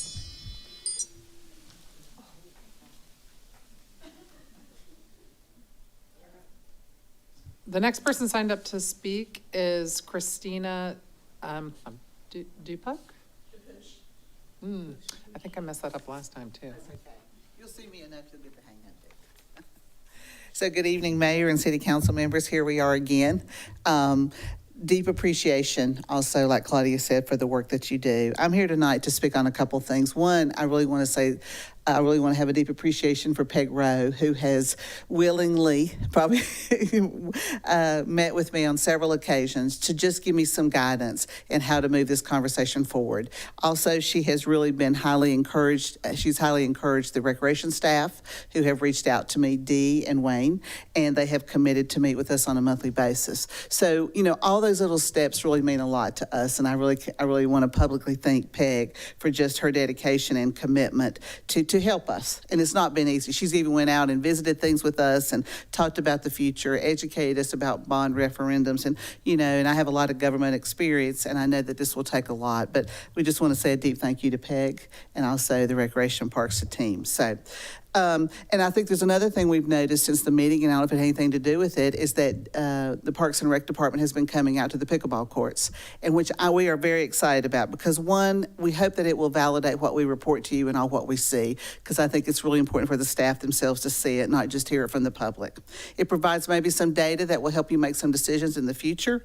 We can all learn together how to move this message and this vision forward for dedicated courts. We can all become more educated about the challenges on the courts, which are still occurring, and I'm not here to necessarily talk about specific incidences, but I beg you again to realize that there are just some very inappropriate behaviors citizens are doing on the courts that I think all of you care about, and we all care about. And the only reason I bring it up is we're not sure what to do about it, but to act professional, be humane, be respectful, and have manners, and be professional out there. So our mission, as you know, we're going to be relentless about, is to have dedicated pickleball courts. In the meantime, we spoke just a little bit about it. It would be so helpful to have signage in these courts. A simple thing that just, number one, says these are multi-purpose courts, so that message alone sends a message that we play tennis, we play pickleball, we do lots of things out here. It also would be very helpful on that signage to have some time limitations for people, because there's kind of a history of rules that are invisible in most communities. You do things, you know things. I talk to people who's been playing on the courts a long time, they know things, but it's not written down anywhere. And I think that alone would help bring collaboration on the courts. And then, of course, we would really love to see you consider for the tennis courts that don't have pickleball lines, if you would consider painting those. So even if we can't get dedicated courts today, even if you don't have the money to invest in something big, the small things are a great gesture for this community, and we would be most appreciative. Also, I would just end that we are really looking seriously for a partner. I have been attending webinars for the Tourist Product Development Fund and really getting to learn all that, understand what the application process is, and I would say to all of you, if you know a partner who would like to talk to us, please let us know. Thank you. Thank you. Oh my gosh. Dee Pierce. Hello, everybody. Thank you. I'm Diana Pierce, known to my friends as Dee, and I've been a resident of Asheville here for 42 years. But I'm here tonight to advocate for permanent, dedicated, public pickleball courts. Now, we understand and we know that pickleball is not on your top list of concerns, and understandably so. As a community, we're dealing with significant problems, and we appreciate the time and the dedication you're making to find the best possible solutions. Still, Pickleball is important to hundreds of area players here who play regularly in Asheville. And we don't want pickleball and the issue of dedicated courts to kind of get lost in these larger conversations. Now, I've interacted with several of you, Gwen, Sandra, Esther, in my pre-retirement role as Director of Group Sales for the Explore Asheville Convention and Visitors Bureau. And most often it's been at annual meetings or at sporting events like USTA's Fed Cup, Southern Conference, wrestling events. So we know sports plays a significant role in this city, and not just in terms of bringing big events here, but most importantly, sports contributes to the well-being, all of our well-being in terms of mind, body, and spirit. And I think that's something we can all get behind. And among all the sports, pickleball, this innocuous sport that involves a paddle and a ball, continues to be the fastest growing sport in the United States, with 4.8 million players in 2021. And these numbers are just growing.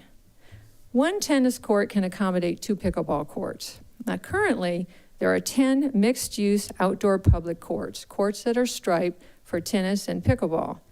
This situation really is conflict-laden. Depending on who gets to the court first, you can have 1 tennis court occupied by 2 players, while you can have more than 12 pickleball players jockeying for use of that same court, 8 to play and 4 to rotate in. Nobody wins in that situation.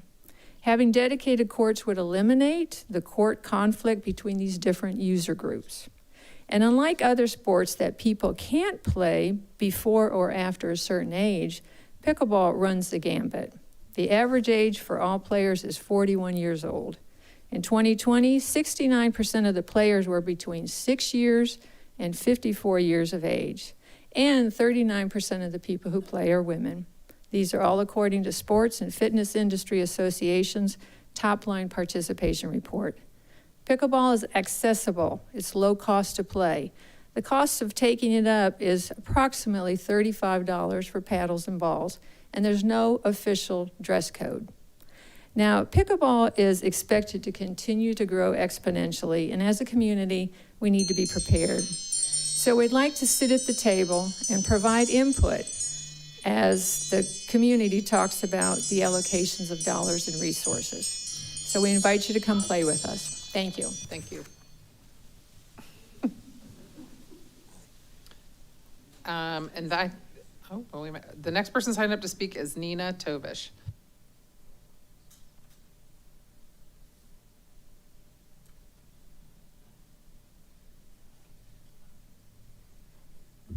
Good evening, Mayor and council members. My name is Nina Tovish. I live in Shiloh, and I'm also a member, citizen member of a working group on restructuring boards and commissions. And that's what I'm here to speak with you about this evening. At the very end of your working group this afternoon, I heard a couple of comments from council members that concerned me. One was that members of council were saying that they hadn't heard any suggestions for how the boards and commissions could be restructured better. And in another case, I heard a council member say that for whatever reason, they're not sticking or staying, speaking about board and commission members who had ceased to participate in the project. From my experience in the private sector, when an organization is planning to reorganize some valued segment of its operations, the first thing that they do is a 360 survey of the current state of affairs. And that means interviewing the people who are doing the work to find out where the friction points are, what the concerns are, why some processes are working and some aren't. And that involves a really thorough interview of every person who has participated to help understand what their perspectives are.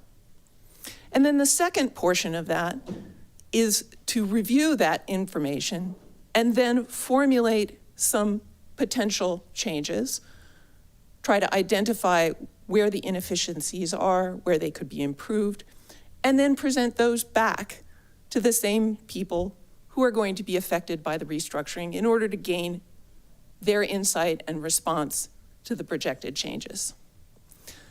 The sad thing is that that process has not at all been the experience that we've seen with the current proposal for restructuring boards and commissions.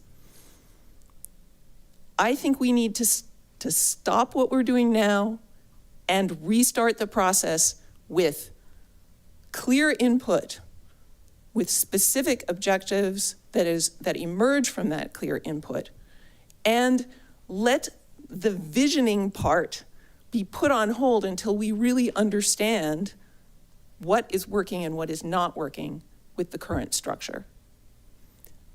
I know that there is a better way to organize boards and commissions. In fact, it sort of hurts my feelings that you've said that no one has suggested how it could be better, because in fact, I have suggested it, not only in this room, but also as a participant in that workshop that we had last Thursday.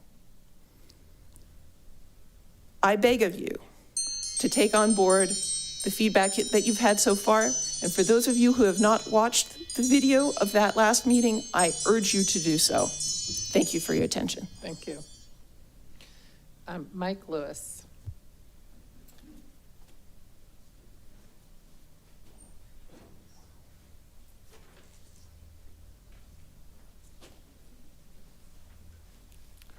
I'll paste my ears back.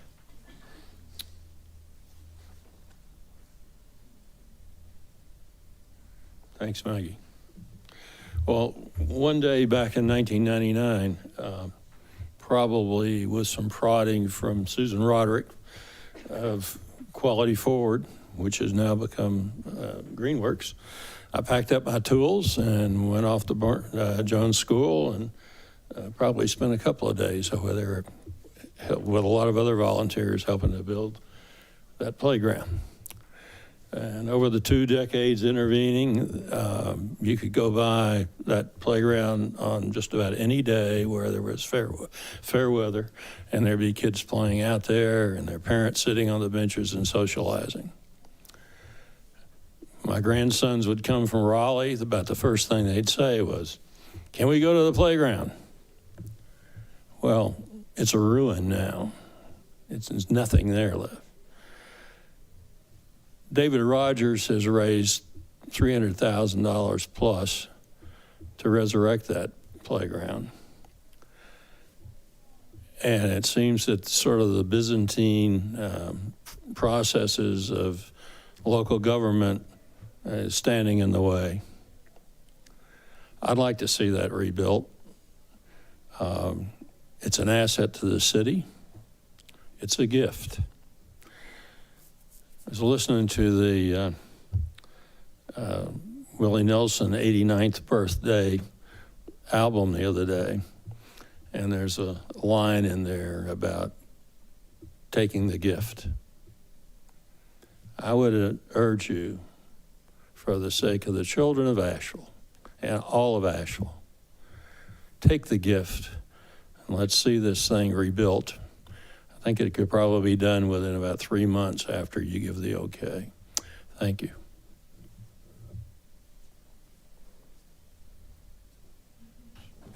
Grace Barron Martinez. Maggie's going to take down this slide.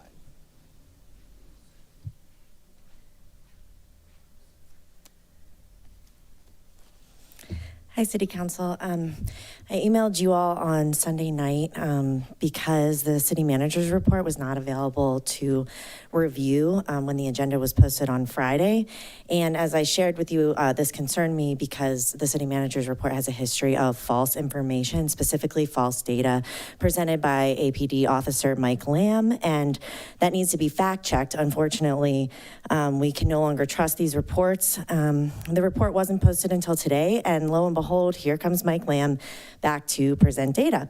The last time his false crime data was presented, he linked so-called crime to our over-policed and under-resourced unhoused neighbors, and we were told not to get caught up in that data, even after a data analyst reviewed it and determined it to be false and misleading. And yet here we are with questionable information and no time in which to review it.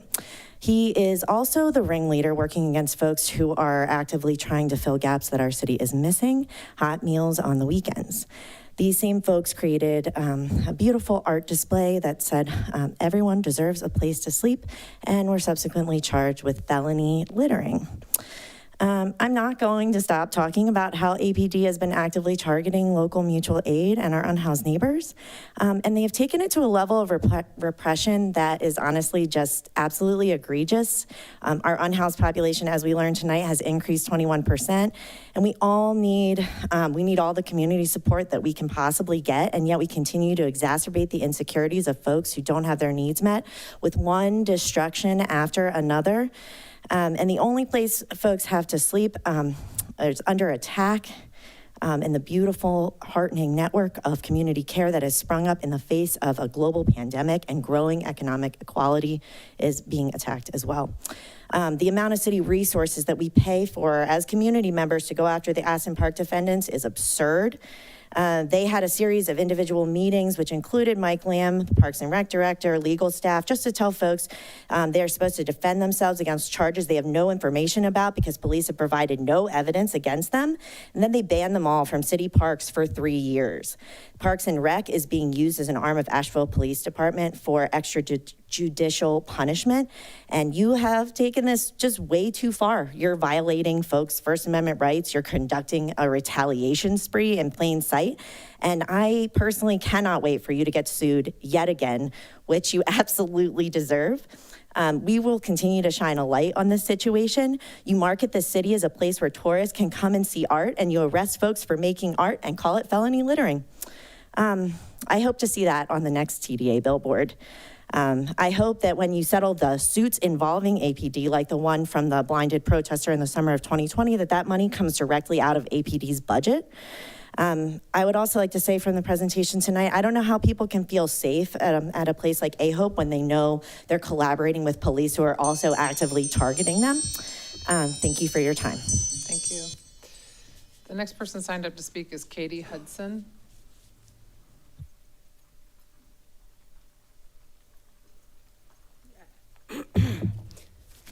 Hey y'all, how you doing?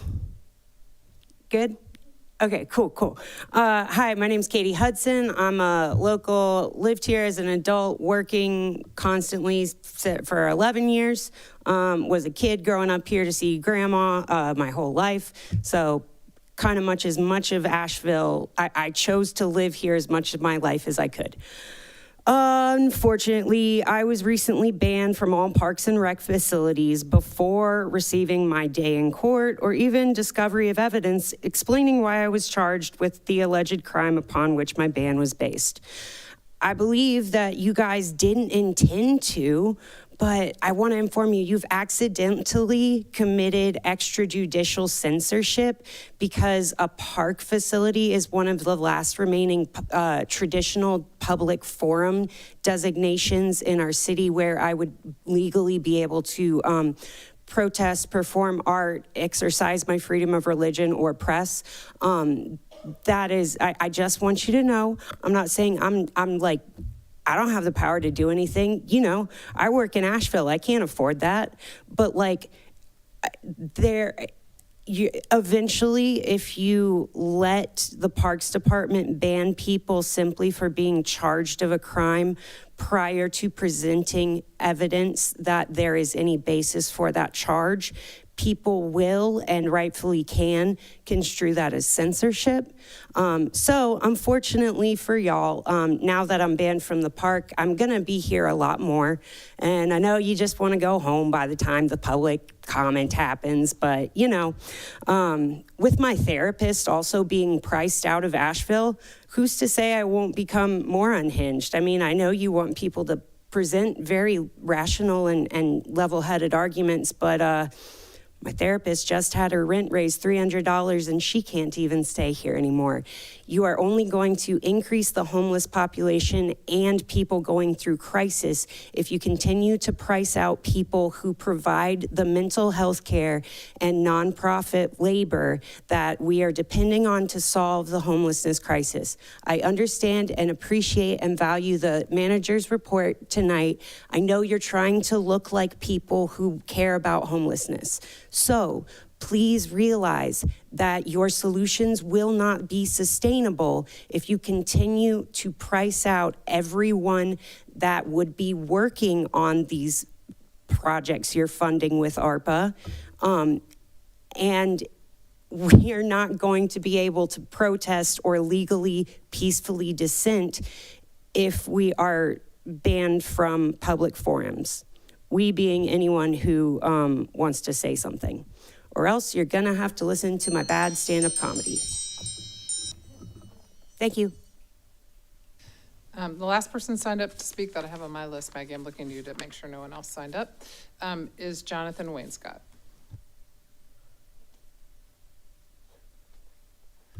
Hey, it's me again, another person who comes here all the time as Jonathan Wainscott, citizen and running for mayor for at least one more week anyway. As the mayor mentioned in a forum the other day, I come to council quite a lot, kind of a regular, and as Ms. Mosley has said, I hold your feet to the fire. And yeah, I do that. I've also heard one time from Ms. Smith, if I may, she thanked me for coming to council and bringing some moments of levity, which I found to be odd because I usually do spill a lot of tea and, you know, try to disrupt things a little bit. I have 4 things that I can point to that I've actually accomplished by coming to council just as a common citizen. There was the Riverside Drive wet spot that the city neglected to take care of. It was a creek on city-owned property that froze one day and caused a fatal collision. And I came to city council and let them know that this was happening. And 12 hours later, the city was working on it.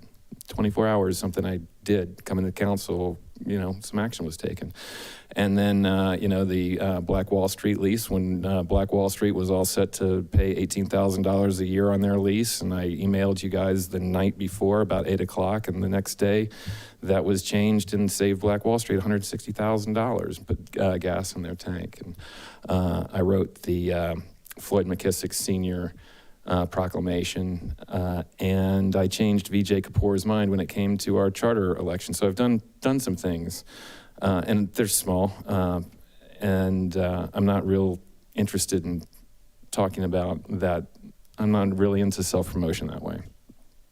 The best thing that I've accomplished over the last couple of years is making some friendships and coming into the room and seeing that people actually are interested to hear what I have to say and leaving the room and being thanked for it. And, you know, I'm going to keep doing that after next week is over. Probably the next time that I see you, I'll just be Citizen Wainscott again. And I'm going to continue to come here and challenge you, hold your feet to the fire, and, you know, hopefully make you laugh a few times. I appreciate all that you are doing as serving members and everyone who's running as a candidate. And, you know, if I take a little bit of a break, I'm just getting a little bit of a reset. But if you are the mayor for the next 4 years, Esther, you know that I'll be part of that.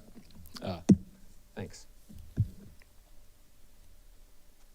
Okay, that was the last person signed up to speak. And our groups left, but Peggy, or Peg, I guess we're calling you now, is... Just not like is going to follow up with the pickleball group. And thank you for that. Once a month, you have a meeting once a month. Okay. Yeah, okay, yeah. The other item that came up tonight about Jones Park, this has been sitting out there for quite a while, and is a pretty unfortunate collision of, I don't know, it's just a quandary. So this property was not built by the playground was not built by the city, but the city apparently agreed to maintain it for the first 5 years of its life. It was built 20 years ago or something like that. And it's on now city school property. The city school system sent us all an email, because I'm on their list, in August saying it was going to have to be demolished, and as soon as the funds were raised, they would build it back.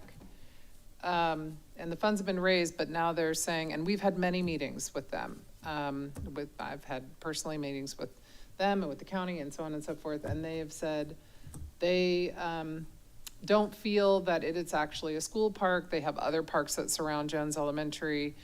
which is true, that are closer to the school, and that this really it was more used as a neighborhood park. I would argue it was probably both, because my kids all went to Jones and they played on that playground. So, but in any event, it's gone, and the funds have been raised to rebuild it. So I had a conversation with the county manager in this odd situation. The county is actually responsible for the capital and maintenance for the city school system. So the county has said that they would be willing to step in and basically manage the rebuilding of the project. But they too do not want to take it onto their books and have the long-term maintenance responsibility.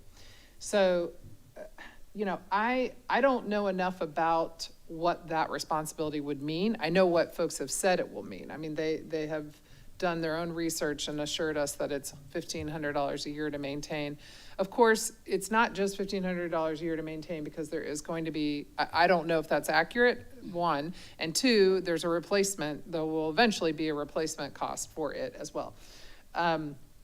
So what I would ask council is, are you willing to consider putting this on our next agenda to consider whether or not to ask staff to evaluate this ask? I'm not asking for the item to be like vote for it or not. I'm asking for it to be on the agenda, publicly noticed, so folks can come and give their input, so that we can give some direction. Because at this point, we're just continuing to get emails and there's no response. Mayor, tonight, oh, I'm Yes, sorry. please, no, go ahead. It seems to be my night for amendments. So,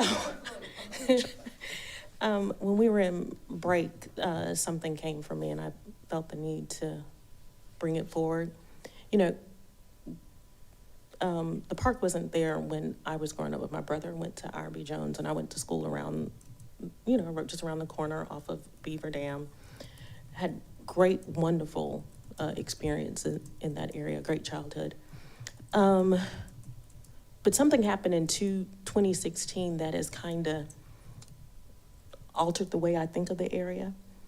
And some may remember or may not know or know the name of Candace Pickens. Candace Pickens was a young Black woman in her early 20s, in her first trimester of pregnancy, who was in Jones Park playing with her then 3-year-old son. On one evening, the father of her child shot her in her head and shot that little boy also. She did not live. By the grace of God, he did. He's a little boy who's now maimed, and he suffered, obviously, traumatic brain injury. So it seems to me, if we're going to consider doing anything to that park at this time, knowing that Black women are disproportionately victims of domestic violence, I think we cannot move forward without considering some way to honor the life and memory of Candace Pickens. I haven't had the opportunity to speak to a parent or anything. It just came to me when we were on break. So if we can figure out, and Pickens is a common Asheville name. I don't know the family personally, but I probably know somebody who knows. If we're gonna move forward, just to amend what you said, I would also encourage staff or whomever to find out from the school, the county, or whatever entities are involved, what it would take to rename that park after Candace Pickens if her family so desired. Yeah, I actually attended like a vigil after her death, and her family was there. Some of her father, I believe, was there. So I think we could locate the family.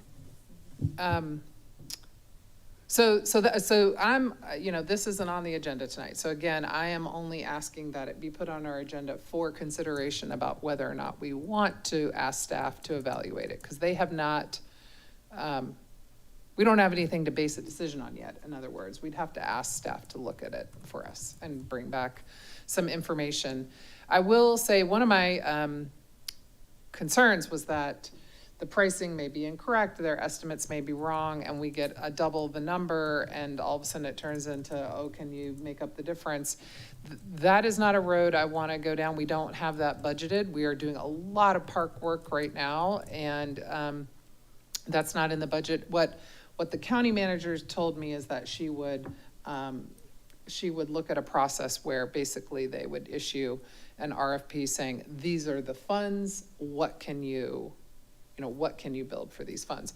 And we don't know what the results of that would be. It may not be what the vision is for the community. So this is preliminary. So anyway, that's my ask for you guys. So I have a process question. If someone were to do the same thing for, say, Walton Street Pool or other community garden efforts or something like that, we would be able to ask to do the same kind of maintenance agreement, what would the process be? What kinds of boards and commissions would we expect to seek advice from before we were to go to a staff recommendation to council? So we totally have a process for this when it's city property. I mean, we just did it in Hawk Creek, accepted funds, donated funds to build a parking lot that abuts a park. I mean, we have a very clear process, and the community groups work with Parks and Rec staff. They elevate it through their system, and it ends up coming to council through the staff, through a staff process. This one is very unusual because this is not city property, so there's not actually a process for this.